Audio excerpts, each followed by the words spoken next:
ਸਵਾਗਤ ਜੀ ਤੁਹਾਡਾ ਇੱਕ ਵਾਰ ਫਿਰ ਤੋਂ। ਤੁਸੀਂ ਦੇਖ ਰਹੇ ਹੋ ਪ੍ਰਾਈਮ ਏਸ਼ੀਆ ਟੀਵੀ। ਮੈਂ ਗੁਰਪ੍ਰੀਤ ਸਿੰਘ ਸੰਧਾਵਾਲੀਆ ਤੁਹਾਡੇ ਨਾਲ ਤੇ ਪ੍ਰੋਗਰਾਮ ਪ੍ਰਾਈਮ ਫੋਕਸ 'ਚ ਤੁਹਾਡਾ ਸਵਾਗਤ ਹੈ ਜੀ। ਨਾਲ ਪਰਮਵੀਰ ਬਾਠ ਹੋ ਰਹੀ ਅਸੀਂ ਦੋਵੇਂ ਭਰਾ ਆ ਗਏ। ਹੋਰ ਬਾਠ ਸਾਹਿਬ ਕਿੱਦਾਂ? ਚੜ੍ਹਦੀ ਕਲਾ ਜੀ। ਸਤਿ ਸ਼੍ਰੀ ਅਕਾਲ। ਸਤਿ ਸ਼੍ਰੀ ਅਕਾਲ ਮਹਾਰਾਜ। ਸਿਹਤਾਂ ਕਿੱਦਾਂ? ਸਿਹਤਾਂ ਬਹੁਤ ਆਨੰਦ ਬੱਲੇ ਬੱਲੇ ਹੈ ਜੀ, ਠੀਕ ਆ। ਕਿਉਂਕਿ ਜਦੋਂ ਬੰਦੇ ਦਾ ਸਿਰ ਨਹੀਂ ਦੁਖਦਾ, ਲੱਤ ਨਹੀਂ ਦੁਖਦੀ, ਬੰਦੇ ਦਾ ਜਦੋਂ ਕੋਈ ਬਾਜ਼ ਮਾਰੇ ਬੰਦਾ 1 ਸਕਿੰਟ ਦੇ ਵਿੱਚ ਉੱਠ ਕੇ ਤੁਰ ਪਿਆ ਤਾਂ ਫਿਰ ਉਹ ਠੀਕ ਹੀ ਹੁੰਦਾ। ਹਾਂ ਨਹੀਂ, ਇਹ ਤਾਂ ਗੱਲ ਹੈਗੀ ਨਹੀਂ, ਪਰ ਦੇਖੋ ਆਵਾਜ਼ ਮਾਰਨ ਦੇ ਵਿੱਚ ਤੁਹਾਡਾ ਰਿਕਾਰਡ ਹੈ ਵੀ ਪੂਰੀ ਆਵਾਜ਼ ਨਹੀਂ ਵਜਣ ਦਿੰਦੇ ਤੁਸੀਂ। ਉਦੋਂ ਪਹਿਲਾਂ ਉੱਠ ਕੇ ਬੰਦਾ ਪੁੱਛ ਲੈਂਦੇ। ਇਹ ਮੈਂ ਸਹੀ ਗੱਲ ਕਹਿ ਰਿਹਾ। ਬੰਦਾ ਭਾਵੇਂ ਰਾਤ 2-2:30 ਵਜੇ ਹੋਣਾ ਤੇ ਵੈਸੇ ਕੁਛ ਖੜਕਾਇਆ ਤੇ ਪੁੱਛ, ਆਵਾਜ਼ ਤਾਂ ਨਹੀਂ ਮਾਰੀ ਹੈ? ਇੰਨੀ ਕੱਚੀ ਨੀਂਦ ਨਹੀਂ ਹੋਣੀ ਚਾਹੀਦੀ ਵੈਸੇ ਕਿ ਨਹੀਂ? ਨਹੀਂ ਹੈ, ਮਾੜੀ ਆਦਤ, ਬਹੁਤ ਮਾੜੀ ਆ। ਮੈਂ ਕਹਿੰਦਾ ਨੀਂਦ ਤਾਂ ਹੋਣੀ ਚਾਹੀਦੀ ਆ ਘੋੜੇ ਵੇਚ ਕੇ ਸੌਣ ਵਾਲੀ। ਹਾਂ, ਤੇ ਮੈਂ ਇਹ ਬਿਲਕੁਲ ਨਹੀਂ ਕਹਿੰਦਾ ਕਿ ਤੁਹਾਡੀ ਆ। ਆਹ ਨਹੀਂ ਗੱਲ ਠੀਕ ਹੈ ਚਲੋ, ਪਰ ਦੂਜੀ ਗੱਲ ਇਹ ਵੀ ਆ ਵੀ ਚਲੋ ਚੰਗੀ ਗੱਲ ਹੈ ਜਿਵੇਂ ਵੀ ਆ। ਮੈਂ ਕੋਲ ਮਿਲਾ ਕੇ ਇਹ ਸੈਟਿੰਗ ਜੀ ਹੁੰਦੀ ਜਿੱਥੇ ਵੀ ਆ ਕੇ ਸੈਟਿੰਗ ਜਿੱਥੇ ਜੋ ਹੋ ਜਾਵੇ। ਇੱਕ ਯਾਰ ਇਹ ਰੇਸ ਬੰਨਣ ਵਾਲੀ ਕਹਿੰਦੇ ਹੁੰਦੇ ਯਾਰ, ਵੀ ਕਾਰ ਆ ਸਕੂਟਰ ਆ ਵੀ ਨਿਆਣੇ ਤੇਜ਼ ਭੱਜਣਾ ਦੀ, ਇਹਦੀ ਨਾ 60 ਤੇ ਰੇਸ ਬੰਨਦੇ। ਆਹ ਇਹ ਰੇਸ ਹੀ ਵੱਜੀ ਹੋਆ। ਇੱਕ ਵਾਰੀ ਕਿਸੇ ਨੇ ਸਕੂਟਰ ਲੈ ਲਿਆ ਨਵਾਂ, ਪਹਿਲੀ ਵਾਰੀ ਸਕੂਟਰ ਲਿਆ, ਮੈਂ ਨਹੀਂ ਕਹਿੰਦਾ ਅਸੀਂ ਲਿਆ, ਨਹੀਂ ਉਹ ਕਾਹਨੂੰ ਅਸੀਂ ਨਾ ਲੈਣਾ ਕਿਸੇ ਦਾ। ਉਹ ਸਕੂਟਰ ਲੈ ਲਿਆ ਕਿਤੇ ਤਾਂ ਉਹ ਜਿਹੜੀ ਚੀਜ਼ ਮਹਾਂ ਮਿਲੀ ਹੋਵੇ ਉਹ 40 ਤੇ ਹੀ ਚਲਾਇਆ। ਜਾਣੀ ਪਹਿਲਾ ਸਾਲ ਕਿ ਨਹੀਂ ਤੇਜ਼ ਨਹੀਂ ਕਰਨਾ ਇਹਦਾ। ਤੇ ਜਾਣੀ ਆਮ ਬੰਦਾ ਜਿਹੜਾ ਨਾ ਉਹਦੇ ਮਨ ਦੇ ਵਿੱਚ 20 ਚੀਜ਼ਾਂ ਦੀਆਂ ਸ਼ਰਤਾਂ ਹੁੰਦੀਆਂ। ਯਾਰ ਜੇ ਤੇਜ਼ ਚਲਾਵਾਂਗੇ ਉਹ ਤੇਲ ਵੱਧ ਖਾਊਗਾ, ਜੇ ਤੇਜ਼ ਚਲਾਵਾਂਗੇ ਬ੍ਰੇਕ ਮਾਰਨੀ ਪਊਗੀ, ਲੈਦਰ ਘਸ ਜਾਣਗੇ, ਹਵਾ ਨਾਲ ਚੈਸੀ ਨਾ ਵਿੰਗੀ ਹੋ ਜਾਵੇ। ਊਂ ਹੀ ਹੁੰਦਾ ਵੀ ਯਾਰ ਕਿਤੇ ਵੱਜ ਹੀ ਨਾ ਜਾਵੇ। 3 ਚੀਜ਼ਾਂ। ਉਹ ਮੁੜ ਕੇ ਸਾਲ 1.5 ਸਾਲ ਬਾਅਦ ਕੋਈ ਹੋਰ ਸੱਜਣ ਆਇਆ, ਉਹਨੇ ਜਦੋਂ ਮਾੜੀ ਜਿਹੀ ਰੇਸ ਐ ਗਣੀ ਕਰਕੇ ਦਿੱਤੀ ਤਾਂ ਉਹ 40-50 ਤੋਂ ਉੱਪਰ ਜੇ ਤੁਰੇ ਨਾ ਵਿੱਚ ਆਹ ਨੇ ਫਿਰ ਉਹਨੇ ਕਿੱਥੇ ਚਲਾਉਣਾ। ਇਹ ਨਾ ਇਹ ਵੈਸੇ ਅਕਸਰ ਕਹਿੰਦੇ ਹੁੰਦੇ ਆ ਪਿੰਡਾਂ ਵਾਲੇ ਹਿਸਾਬ ਨਾਲ। ਮੈਂ ਉਦਾਹਰਨ ਦਾ ਜੇ ਇੰਜਣ ਖੋਲ੍ਹ ਕਰੀ ਹਾਂ ਨਹੀਂ ਟਰੈਕਟਰ ਲੈਣਾ ਨਾ ਨਵਾਂ, ਹੁਣ ਜੇ ਟਰੈਕਟਰ ਮੰਨ ਲਓ ਨਵਾਂ ਲਿਆਂਦਾ ਤੇ ਉਹ ਏਜੰਸੀ ਵਾਲੇ ਵੀ ਕਹਿੰਦੇ ਤੇ ਪੂਰੀਆਂ ਹੱਲਾਂ ਸੁੱਟ ਲੈਣੀਆਂ ਇੱਕ ਨਾ ਥੱਲੇ, ਤੇ ਇੱਕ ਨਾ ਧੂੰਆਂ ਨਿਕਲਦਾ ਨਜ਼ਰ ਆਵੇ ਇਹਦਾ, ਤੇ ਫਿਰ ਉਹ ਕਹਿੰਦੇ ਹੁੰਦੇ ਵੀ ਇੱਕ ਨਾ ਇਹਨੇ ਅਡਾਟ ਜਿਹਾ ਪਾਉਣਾ, ਥੋੜ੍ਹਾ ਚਿਰ ਇੱਕ ਨਾ ਸੈੱਟ ਜਿਹਾ ਹੋ ਗਿਆ ਫਿਰ ਨਹੀਂ ਲਈਦਾ। ਕਈ ਵਾਰੀ ਇੱਦਾਂ ਵੀ ਹੁੰਦਾ ਨਾ ਸ਼ੁਰੂ ਦੇ ਵਿੱਚ ਹੁੰਦਾ ਕਿ ਇੰਨੇ ਚਿਰ 'ਚ ਇੰਨੇ ਘੰਟੇ ਚਲਾਉਣਾ, ਬੰਦਾ ਸਾਰੇ ਰਿਸ਼ਤੇਦਾਰਾਂ ਦੇ ਜਾ ਆਉਂਦਾ ਉਹਦੀ ਸਰਵਿਸ ਫਰੀ ਜੀ, ਸਰਵਿਸ ਫਰੀ। ਚਲੋ ਸੰਧਾਵਾਲੀਆ ਸਾਹਿਬ ਇੱਕ ਬੜੇ ਚਿਰ ਦਾ ਨਾ ਮਨ 'ਚ ਸੀਗਾ, ਨਕਸ਼ਾ ਨੁਕਸ਼ਾ ਦੇਖਣ ਦਾ ਸ਼ੌਕ ਆ ਦੁਨੀਆ ਦਾ, ਭਾਰਤ ਦਾ, ਪੰਜਾਬ ਦਾ। ਉਹਦੇ ਵਿੱਚ ਹੁੰਦਾ ਸੀ ਕਿ ਚੀਨ ਬੜਾ ਵੱਡਾ ਮੁਲਕ ਹੈ, ਇੱਧਰ ਭਾਰਤ ਹੈ। ਚੀਨ ਤੇ ਭਾਰਤ ਦੀ ਲੜਾਈ ਜਦੋਂ ਕਹਿੰਦੇ ਸੀ ਜੀ ਭਾਰਤ ਦਾ ਇੰਨਾ ਇਲਾਕਾ ਦੱਬ ਲਿਆ, ਖਬਰਾਂ ਪੜ੍ਹਨੀਆਂ ਸੁਣਨੀਆਂ, ਭਾਰਤ ਤੋਂ ਮੁੜ ਕੇ ਛੁਡਾ ਨਾ ਹੋਇਆ, ਉੱਥੇ ਹੀ ਸਾਨੂੰ ਮੰਨਣਾ ਪਿਆ ਕਿ ਚਲੋ ਇਹ ਹੀ ਸਹੀ ਐਕਚੁਅਲ ਲਾਈਨ ਜਿਹੜੀ ਹੈ ਬਾਰਡਰ ਦੀ। ਉਹਦੇ ਵਿਚਾਲੇ ਨਾ ਇੱਕ ਇੱਦਾਂ ਕਤਰੰਜੀ ਹੁੰਦੀ ਸੀ। ਜਾਣੀ ਜੇ ਤੁਸੀਂ ਬਹੁਤ ਚੰਗੇ ਤਰੀਕੇ ਦੇਖੋ, ਸੰਤਰੇ ਦੇ ਫਾੜੀ ਵਰਗਾ ਨਕਸ਼ਾ ਇੱਕ ਦੇਸ਼ ਦਾ, ਉਹਨੂੰ ਨੇਪਾਲ ਕਹਿੰਦੇ ਆ। ਉਹ ਸੀਗਾ ਯਾਰ ਵੀ ਇਹ ਨੇਪਾਲ ਦੀਆਂ ਫੋਟੋ ਕੱਢ ਕੇ ਦੇਖਣੀਆਂ, ਸੋਹਣੀਆਂ ਪਹਾੜੀਆਂ ਜੇ ਉਹ ਕਰਕੇ, ਰਾਜਾਸ਼ਾਹੀ ਉੱਥੇ ਚੱਲਦੀ ਸੀ। ਫਿਰ ਇੰਟਰਸਟ ਇੱਕ ਵਾਰੀ ਇੱਕ ਰਾਜਿਆਂ ਦੇ ਟੱਬਰ ਦੇ 4-5 ਜੀ ਮਾਰ ਦਿੱਤੇ, ਦੋਸ਼ ਆਪਣੇ ਪਰਿਵਾਰ ਦੇ ਇੱਕ ਜੀ ਦੇ ਉੱਤੇ ਲੱਗਾ। ਫਿਰ ਕਈ ਵਾਰੀ ਰੌਲਾ ਪਾਉਣਾ। ਇਹ ਵੀ ਸੁਣਦੇ ਹੁੰਦੇ ਸੀ ਉਹ ਫਿਰ ਕਈ ਨਾ ਬੰਦੇ ਨੇਪਾਲੋਂ ਚੜ੍ਹ ਗਏ, ਉਹਨਾਂ ਨੂੰ ਭਾਰਤ ਆਉਣ ਦੀ ਆਗਿਆ ਨਹੀਂ, ਨੇਪਾਲ ਰਾਹੀਂ ਆ ਜਾਂਦੇ, ਮੁੜ ਜਾਂਦੇ। ਇੱਕ ਫਿਲਮ ਵੀ ਮੇਰੇ ਖਿਆਲ ਬਣੀ ਸੀ, ਇੱਕ ਪੰਜਾਬੀ ਕਲਾਕਾਰ ਨੇ ਬਣਾਈ। ਬੜਾ ਦਿਮਾਗ 'ਚ ਹੋਣਾ ਯਾਰ ਨੇਪਾਲ ਦੇਖੀਏ ਤਾਂ ਸਹੀ ਵੀ ਉਹ ਕਿੱਦਾਂ ਦੀ ਧਰਤੀ ਜਿਹੜੀ ਚੀਨ ਤਾਂ ਭਾਰਤ ਦੇ ਵਿਚਾਲੇ ਫਸੀ ਆ। ਫਿਰ ਇਹ ਵੀ ਹੁੰਦਾ ਸੀ ਕਿ ਭਾਈ ਉਹਦਾ ਭਾਰਤ ਨਾਲ ਸੰਬੰਧ ਬੜੇ ਵਧੀਆ, ਵੀਜ਼ੇ ਦੀ ਲੋੜ ਨਹੀਂ, ਚਲ ਜਾਓ। ਨੇਪਾਲ ਵਾਲੇ ਕਰੰਸੀ ਇੱਥੇ ਖਰਚ ਜਾਂਦੇ, ਸਾਡੇ ਵਾਲੇ ਉੱਥੇ ਖਰਚ ਜਾਂਦੇ। ਐਸਾ ਕਿਹੜਾ ਮੁਲਕ ਹੋਇਆ? ਜਾ ਤਾਂ ਨਹੀਂ ਹੋਇਆ, ਪਰ ਕਹਿੰਦੇ ਆ ਕਿ ਬਾਰਡਰ ਤੋਂ ਇੱਕ ਬੰਦਾ ਦਵਲ ਲਿਆ ਅਗਲੇ ਨੇ। ਨਹੀਂ ਦੇਖੋ ਕਾਰਨ ਇਹ ਆ ਵੀ ਇਹ ਬੜੇ ਚਿਰ ਦੀ ਚਰਚਾ ਸੀ ਮੇਰੇ ਖਿਆਲ ਨਾਲ। ਇਹ ਜਿਹੜਾ ਬੰਦਾ ਦਬਲਿਆ, ਇਹਦੇ ਤੋਂ ਪਹਿਲੇ ਜਿਹੜੇ ਬੰਦੇ ਸੀ ਜਦੋਂ ਕੰਮ 'ਚ ਤੁਰਿਆ ਹੀ ਸੀ, ਮੈਨੂੰ ਲੱਗਦਾ ਹੁਣ ਤਾਂ ਸਰਕਾਰਾਂ ਨੂੰ ਵੀ ਪਤਾ ਲੱਗ ਗਿਆ ਵੀ ਜਿਹੜਾ ਕਿਹੜਾ ਇੱਧਰ ਕੁਛ ਵੀ ਕੋਈ 2-2.5 ਨੰਬਰ ਵਾਲਾ ਕੰਮ ਕਰਦਾ ਤੇ ਉਹ ਸਿੱਧਾ ਜਾਂਦਾ ਉੱਥੇ ਹੀ ਹੈ ਵੀ ਮੈਂ ਇੱਥੋਂ ਹੁਣ ਪਾਰ ਕਰ ਜਾਣਾ। ਮੈਨੂੰ ਲੱਗਦਾ ਕਿ ਵੀ ਹੁਣ ਤਾਂ ਜਦੋਂ ਵੀ ਕਿਤੇ ਅਲਰਟ ਜਾਰੀ ਹੁੰਦਾ ਵੀ ਹਾਂ ਦੇਖਿਓ ਕਿਤੇ ਬੰਦਾ ਨਿਕਲ ਨਾ ਜਾਵੇ, ਤੇ ਜੇ ਸਭ ਤੋਂ ਪਹਿਲਾਂ ਕਿਤੇ ਚੂੜੀ ਟੈਟ ਕੀਤੀ ਜਾਂਦੀ ਤੇ ਉੱਥੇ ਕੀਤੀ ਜਾਂਦੀ।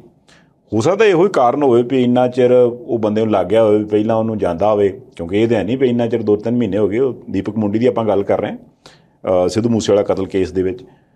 ਹੁਣ ਇਹ ਤਾਂ ਹੈ ਨਹੀਂ ਗਾ ਵੀ ਉਹ ਬੰਦਾ ਇੰਨਾ ਚਿਰ ਇੱਥੇ ਘੁੰਮਦਾ ਘੁਮਾਉਂਦਾ ਰਿਹਾ ਹੋਵੇ ਤੇ ਫਿਰ ਕਿਸੇ ਨੇ ਸਲਾਹ ਦਿੱਤੀ ਹੋਵੇ ਵੀ ਹਾਂ ਵੀ ਕੀ ਕਰਦਾ, ਕੁਛ ਨਹੀਂ ਕਹਿੰਦਾ ਵਿਹਲੇ, ਤੇ ਤੂੰ ਫਿਰ ਨੇਪਾਲ ਵੱਲ ਨੂੰ ਚਲੇ ਜਾ, ਨਿਕਲ ਜਾ ਉੱਧਰ ਨੂੰ, ਹੈ ਨਾ। ਇੱਦਾਂ ਤਾਂ ਹੋਇਆ ਨਹੀਂ। ਇਹ ਤਾਂ ਮਤਲਬ ਬੰਦੇ ਪਹਿਲਾਂ ਵੀ ਜਾਂਦੇ ਹੋਣਗੇ, ਉਹ ਟਰਾਈ ਕਰਦਾ ਹੋਊ। ਹੁਣ ਉਹਨੂੰ ਲੱਗਿਆ ਹੋ ਵੀ ਸ਼ਾਇਦ ਚੇਤਾ ਭੁੱਲ ਗਿਆ ਹੋਵੇ, ਸ਼ਾਇਦ ਥੋੜ੍ਹੀ ਬਹੁਤ ਢਿੱਲ ਮੱਠ ਹੋ ਗਈ ਹੋਵੇ। ਅਤੇ ਉਹ ਜਦੋਂ ਢਿੱਲ ਮੱਠ ਨਹੀਂ ਹੈ, ਜਿਹੜੀ ਸਖਤੀ ਹੈ। ਮੈਂ ਨਾ ਵੀ ਚਲੋ ਚੰਗੀ ਗੱਲ ਹੈ, ਕਿਉਂਕਿ ਜਿੰਨੇ ਚਿਰ ਦਾ ਇਹ ਕੰਮ ਇਸੇ ਤਰ੍ਹਾਂ ਸੀਗਾ ਤੇ ਵਾਰ-ਵਾਰ ਇੱਕੋ ਹੀ ਗੱਲ ਹੁੰਦੀ ਸੀ, ਅੱਛਾ 2 ਮਾਰੇ ਗਏ, ਬਾਕੀ ਫੜੇ ਗਏ, ਤੇ ਉਹਦਾ ਕੀ ਜੀ। ਹੁਣ ਮੇਰੇ ਖਿਆਲ ਨਾਲ ਉਹ ਜਿਹੜਾ ਸਵਾਲ ਆ ਉਹਦਾ ਕੀ, ਉਹਦਾ ਜਵਾਬ ਪੁਲਿਸ ਨੇ ਦੇ ਦਿੱਤਾ ਵੀ ਸਾਡੇ ਕੋਲ ਆ। ਸੰਧਾਲੀਆ ਸਾਹਿਬ, ਜਦੋਂ ਨਾ ਮੈਂ ਸੋਚਦਾ ਸੀ ਕਿ ਬਲਕੌਰ ਸਿੰਘ ਹੋਰੀ ਤੇ ਮਾਤਾ ਚਰਨ ਕੌਰ, ਸਿੱਧੂ ਮੂਸੇਵਾਲੇ ਦੇ ਮਾਤਾ ਪਿਤਾ, ਉਹ ਜਦੋਂ ਸੌਣ ਲੱਗਦੇ ਹੋਣੇ, ਸ਼ਾਮ ਨੂੰ ਇਕੱਲੇ ਹੁੰਦੇ ਹੋਣੇ, ਗੱਲਾਂ ਤਾਂ ਕਰਦੇ ਹੋਣੇ ਆ ਕਿ ਭਾਈ ਗੱਲ ਕੀ ਸੀ, ਤਾਬੜਤੋੜ ਗੋਲੀਆਂ ਚਲਾਈਆਂ, ਮੁੰਡਾ ਮਿੱਟੀ ਤੇ ਵਿਛਾਤਾ।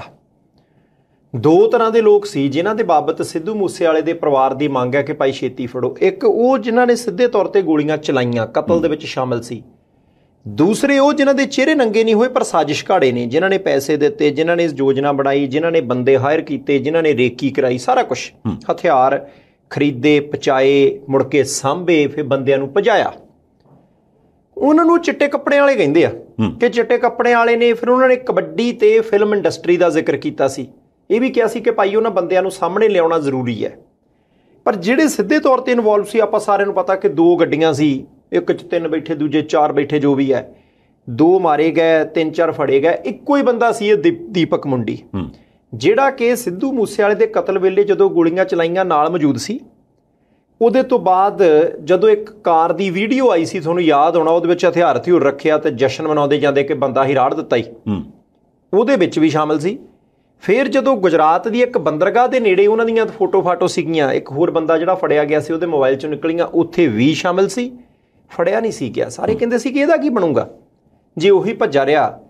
ਕਦੇ ਕਦੇ ਐਂ ਵੀ ਲੱਗਦਾ ਸੀ ਕਿ ਪੁਲਿਸ ਚੁੱਪ ਕਰਕੇ ਬੈਠੀ ਹੈ, ਕਿ ਹੱਥ ਤੇ ਹੱਥ ਧਰ ਕੇ ਬੈਠੀ, ਕੇਸ ਠੰਡਾ ਪਾਉਣ ਨੂੰ ਫਿਰਦੀ ਹੈ।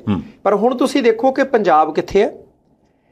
ਪੰਜਾਬ ਦੇ ਨਾਲ ਆਪਾਂ ਹਰਿਆਣਾ ਲਾ ਲਓ, ਪਰਲੇ ਪਾਸੇ ਉੱਤਰ ਪ੍ਰਦੇਸ਼ ਲਾ ਲਓ, ਉੱਤਰ ਪ੍ਰਦੇਸ਼ ਦੇ ਉੱਤਰਲੇ ਪਾਸੇ ਉੱਤਰਾਖੰਡ ਲਾ ਲਓ, ਉਧਰਲੇ ਪਾਸੇ ਝਾਰਖੰਡ ਲਾ ਲਓ, ਉਧਰਲੇ ਪਾਸੇ ਬਿਹਾਰ ਲਾ ਲਓ, ਬਿਹਾਰ ਦੇ ਨਾਲ ਬੰਗਾਲ ਲੱਗਦਾ, ਉਹ ਸਿਰੇ ਤੇ ਭਾਰਤ ਦੇ ਦੂਜੇ ਪਾਸੇ। ਇਹ ਬੰਦਾ ਦੀਪਕ ਮੁੰਡੀ ਜਿਹੜਾ ਕਿ ਸਿੱਧੂ ਮੂਸੇਵਾਲੇ ਦੇ ਕਤਲ ਕੇਸ ਦੇ ਵਿੱਚ ਸ਼ਾਮਲ ਸੀ, ਸ਼ੂਟਰਾਂ ਦੇ ਵਿੱਚ, ਉਹ ਪੱਛਮੀ ਬੰਗਾਲ ਤੇ ਨੇਪਾਲ ਦੇ ਬਾਰਡਰ ਤੋਂ ਫੜਿਆ ਗਿਆ ਹੈ 2 ਬੰਦੇ ਨਾਲ ਹੋਰ। ਤੇ ਉਹਨਾਂ ਬੰਦਿਆਂ ਦੇ ਬਾਬਤ ਕਿਹਾ ਜਾਂਦਾ ਕਿ ਹਥਿਆਰ ਪਹੁੰਚਾਉਣ, ਹਥਿਆਰ ਵਾਪਸ ਲੈਣ, ਜਾਣੀ ਕਿ ਸਿੱਧੂ ਮੂਸੇਵਾਲੇ ਦੇ ਕਤਲ ਕੇਸ ਦੇ ਵਿੱਚ ਉਹਨਾਂ ਦੀ ਭੂਮਿਕਾ ਵੀ ਵੱਡੀ ਸੀ।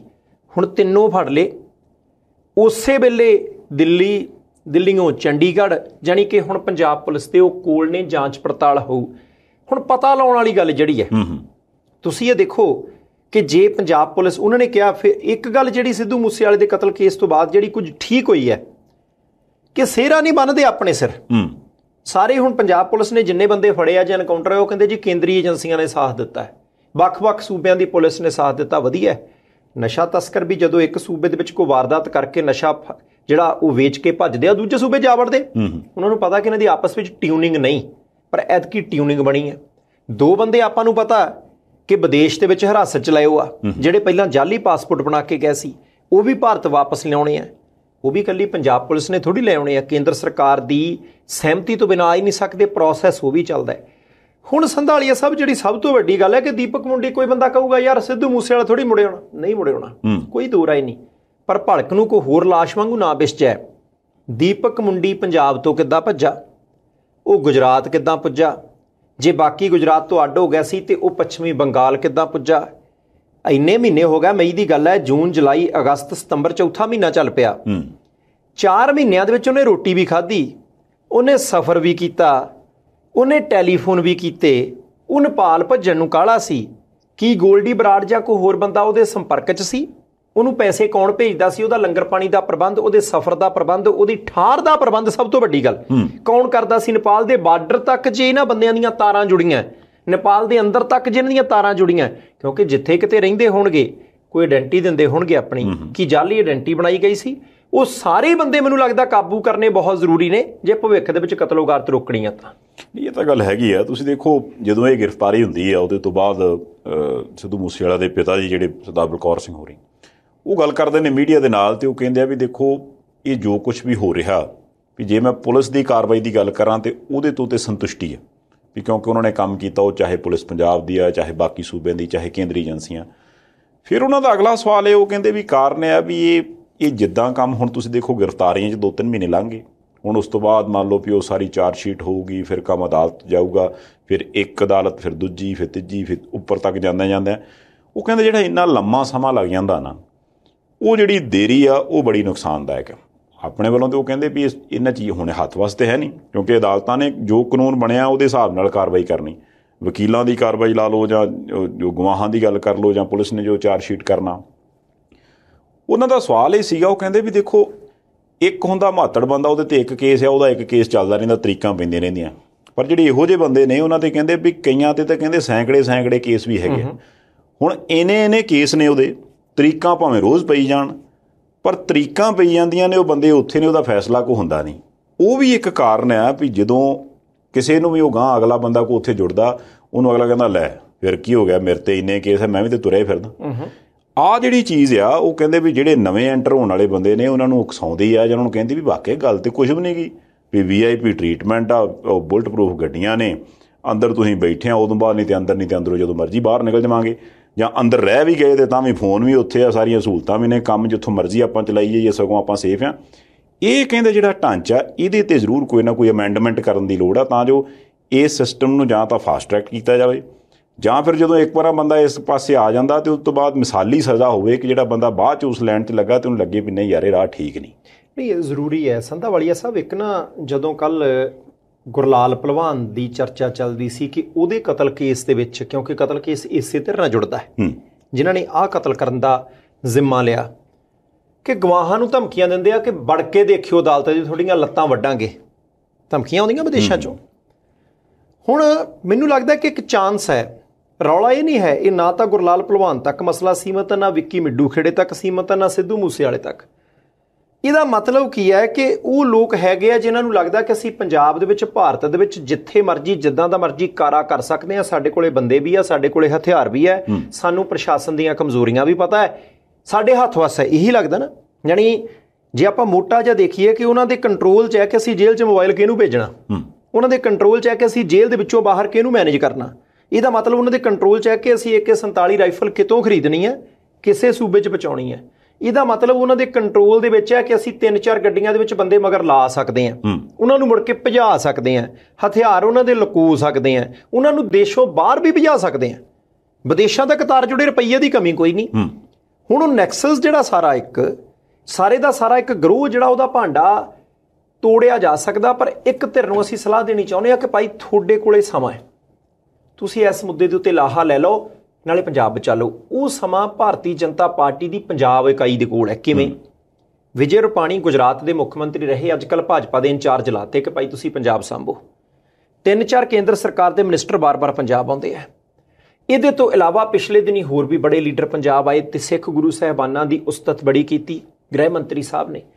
ਮੈਂ ਕਹਿੰਦਾ ਭਾਵੇਂ ਉਹ ਅੱਜ ਸੰਵਿਧਾਨਕ ਅਹੁਦੇ ਤੇ ਨੇ ਲਾਲਪੁਰਾ ਸਾਹਿਬ, ਜਾਂ ਇੱਧਰਲੇ ਪਾਸੇ ਸਾਂਪਲਾ ਸਾਹਿਬ ਨੇ, ਜਾਂ ਆਪਾਂ ਗੱਲ ਕਰ ਲਈਏ ਅੱਜ ਜਾਖੜ ਸਾਹਿਬ ਨੇ, ਉਧਰਲੇ ਪਾਸੇ ਰਾਣਾ ਗੁਰਮੀਤ ਸੋਢੀ ਹੋਰੀ ਨੇ, ਹੋਰ ਬੜੇ ਬੰਦੇ ਆ ਜਿਹੜੇ ਕਿ ਭਾਰਤੀ ਜਨਤਾ ਪਾਰਟੀ ਦੇ ਨਵੇਂ ਪੁਰਾਣੇ ਲੀਡਰ ਅਸ਼ਵਨੀ ਸ਼ਰਮਾ ਸਾਹਿਬ ਨੇ, ਕਿ ਤੁਸੀਂ ਇੱਕ ਪੰਜਾਬ 'ਚ ਪ੍ਰੈਸ ਕਾਨਫਰੰਸ ਕਰੋ, ਪ੍ਰੈਸ ਕਾਨਫਰੰਸ ਕਰਕੇ ਐਲਾਨ ਕਰੋ ਕਿ ਅਸੀਂ ਦਿੱਲੀ ਚੱਲੇ ਹਾਂ, ਅਸੀਂ ਦੇਸ਼ ਦੇ ਗ੍ਰਹਿ ਮੰਤਰੀ ਸਾਹਿਬ ਨੂੰ, ਅਸੀਂ ਦੇਸ਼ ਦੇ ਵਿਦੇਸ਼ ਮੰਤਰੀ ਸਾਹਿਬ ਨੂੰ ਆਪਣੇ ਵੱਲੋਂ ਤੋਂ ਸਿੱਧੂ ਮੂਸੇਵਾਲੇ ਦੇ ਪਰਿਵਾਰ ਵੱਲੋਂ ਤੇ ਸਰਕਾਰ ਵੱਲੋਂ ਵੀ ਮਿਲਣ ਚੱਲੇ ਹਾਂ। ਤੇ ਅਸੀਂ ਉਹਨਾਂ ਨੂੰ ਬੇਨਤੀ ਕਰਨੀ ਆ ਕਿ ਆਹ ਜਿਹੜੇ 2-3-4 ਬੰਦਿਆਂ ਦਾ ਰੌਲਾ ਪੈਂਦਾ ਕਿ ਸਿੱਧੂ ਮੂਸੇਵਾਲੇ ਦੇ ਕਤਲ ਨਾਲ ਸੰਬੰਧਿਤ ਨੇ, ਪਰ ਵਿਦੇਸ਼ 'ਚ ਨੇ, ਪੰਜਾਬ ਸਰਕਾਰ ਦੇ ਅਧਿਕਾਰ ਖੇਤਰ 'ਚ ਨਹੀਂ, ਕੇਂਦਰ 'ਚ ਸਰਕਾਰ ਕਹੋ ਸਾਡੀ ਹੈ, ਇੱਦਾਂ ਕਹਿ ਦਿਓ। ਤੇ ਅਸੀਂ ਜਾ ਕੇ ਹੁਣ ਗ੍ਰਹਿ ਮੰਤਰੀ ਸਾਹਿਬ ਤੇ ਵਿਦੇਸ਼ ਮੰਤਰੀ ਸਾਹਿਬ ਨੂੰ ਬੇਨਤੀ ਕਰਨੀ ਆ ਕਿ ਭਾਈ ਜਿੰਨੀ ਛੇਤੀ ਹੋ ਸਕਦਾ ਸਿੱਧੀ ਕੈਨੇਡਾ ਜਾਂ ਕਿਸੇ ਹੋਰ ਦੇਸ਼ ਦੀ ਸਰਕਾਰ ਨਾਲ ਸੰਪਰਕ ਕਰੋ। ਉਹ ਸੰਪਰਕ ਕਰਕੇ ਬੰਦੇ ਜਿੰਨੀ ਛੇਤੀ ਹੋ ਸਕਦਾ ਇੱਥੇ ਲੈ ਕੇ ਆਓ ਕਿ ਅਸੀਂ ਇਹਨਾਂ ਬੰਦਿਆਂ ਨੂੰ ਇਨਸਾਫ ਦੇਣਾ। ਦੇਖਿਓ ਬੱਲੇ ਬੱਲੇ ਹੁੰਦੀ ਜੀ, ਕੰਮ ਹੀ ਬੜਾ ਸੌਖਾ। ਦੇਖੋ ਨਾ, ਹੁਣ ਇਸ ਤੋਂ ਪਹਿਲਾਂ ਤਾਂ ਇਹੀ ਚੱਕਰ ਚੱਲਦਾ ਸੀ ਨਾ ਵੀ BJP ਦੇ ਹੱਥ ਫਸ ਕੁਛ ਨਹੀਂ। BJP ਦੇ ਕੋਲ ਕੀ ਹੈ ਜੀ, ਉਹੀ 2 MLA, BJP ਦੇ ਕੋਲ ਕੀ ਹੈ ਜੀ, ਉਹੀ ਬਸ MP 2, ਇਹ ਤੋਂ ਬਾਅਦ ਕੁਛ ਨਹੀਂ ਜੀ। ਹੁਣ ਗੱਲ ਇਹ ਹੈ ਵੀ ਜੇ ਤੇ ਗਿਣਤੀਆਂ ਮਿਣਤੀਆਂ ਦੇ ਵਿੱਚ ਪੈਣਾ, ਫਿਰ ਤੇ ਲੋਕਾਂ ਨੇ ਜਾਂ ਵਿਰੋਧੀਆਂ ਨੇ ਕਹਿਣਾ ਹੀ ਆ ਵੀ ਲੈ ਯਾਰ ਇਹਨਾਂ ਕੋਲ ਤੱਕ ਹੈ ਹੀ ਕੁਛ ਨਹੀਂ। ਪਰ ਜਦੋਂ ਆਪਾਂ ਤਾਕਤ ਦੀ ਗੱਲ ਕਰਦੇ ਹਾਂ, ਉਹ ਗੱਲ ਤੁਹਾਡੀ ਵਾਕਿਆ ਸਹੀ ਹੈ ਵੀ ਤਾਕਤ ਪੂਰੀ ਹੈ ਇਸ ਵੇਲੇ। ਉੱਪਰੋਂ ਜਿਹੜਾ ਵੀ ਕੰਮ ਕਰਨਾ, ਉਸ ਕੰਮ ਦੇ ਲਈ ਅਗਲਿਆਂ ਦੀ ਬਸ ਇੱਕ ਘੁੱਗੀ ਵੱਜਣੀ ਹੈ ਤੇ ਤਾਰਾਂ ਪੂਰੇ ਦੇਸ਼ ਦੇ ਨਾਲ ਨਾਲ ਵਿਦੇਸ਼ਾਂ ਤੱਕ ਵੀ ਖੜਕ ਜਾਣੀਆਂ। ਹੁਣ ਜੇ ਤੇ ਇਹ ਕੰਮ ਕਰ ਲਿਆ ਜਾਵੇ ਤੇ ਫਿਰ ਤੇ ਇਹ ਗੱਲ ਪੱਕੀ ਆ ਵੀ ਆਉਣ ਵਾਲੇ ਟਾਈਮ ਦੇ ਵਿੱਚ 24 'ਚ ਹੀ, ਕਿਉਂਕਿ ਦੂਰ ਤਾਂ ਹੈ ਨਹੀਂ ਕਿ ਕੋਈ ਕੰਮ 1.5 ਸਾਲ ਬਚਿਆ, 24 ਦੀਆਂ ਇਲੈਕਸ਼ਨਾਂ ਤੱਕ ਕਿਹਾ ਜਾ ਸਕਦਾ ਵੀ ਦੇਖੋ ਜੀ ਆਹ ਜਿਹੜਾ ਕੰਮ ਇਸ ਤਰ੍ਹਾਂ ਹੋ ਰਿਹਾ ਸੀਗਾ, ਉਹਦੇ 'ਚ ਭਾਵੇਂ ਜਿਹੜੀ ਮੌਜੂਦਾ ਸਰਕਾਰ ਉਹਦੇ ਸਿਰ ਵੀ ਭਾਂਡਾ ਭੰਨ ਦੇਣ। ਕਿਉਂਕਿ ਸ਼ੁਰੂ 'ਚ ਇਹ ਵੀ ਸੀ ਨਾ ਜੀ, ਇਹ ਜੀ ਨਵੀਂ ਸਰਕਾਰ ਆਈ ਹੈ ਜੀ, ਇਹ ਦੇਖੋ ਜੀ ਇੱਥੇ ਤਾਂ ਜੀ ਕਾਨੂੰਨ ਵਿਵਸਥਾ ਦੀ ਹਾਲਤ ਨੂੰ ਇੱਦਾਂ ਹੋ ਗਿਆ ਉੱਦਾਂ ਹੋ ਗਿਆ। ਉਹਦੀ ਜਦੋਂ ਸਾਡੇ ਹੱਥ ਕਮਾਂਡ ਆਈ, ਅਸੀਂ ਵੀ ਸਾਰਾ ਕੁਛ ਕਾਬੂ ਕਰ ਲਿਆ। ਲੋਕਾਂ ਨੂੰ ਵੀ ਲੱਗੂਗਾ ਵੀ ਗੱਲ ਤਾਂ ਠੀਕ ਹੈ ਯਾਰ, ਆਂਦੇ ਵੀ ਇਹਨਾਂ ਦੇ ਹੱਥ ਕਮਾਂਡ ਆਈ, ਇਹਨਾਂ ਨੇ ਕੰਮ ਕਾਬੂ ਕਰ ਲਿਆ।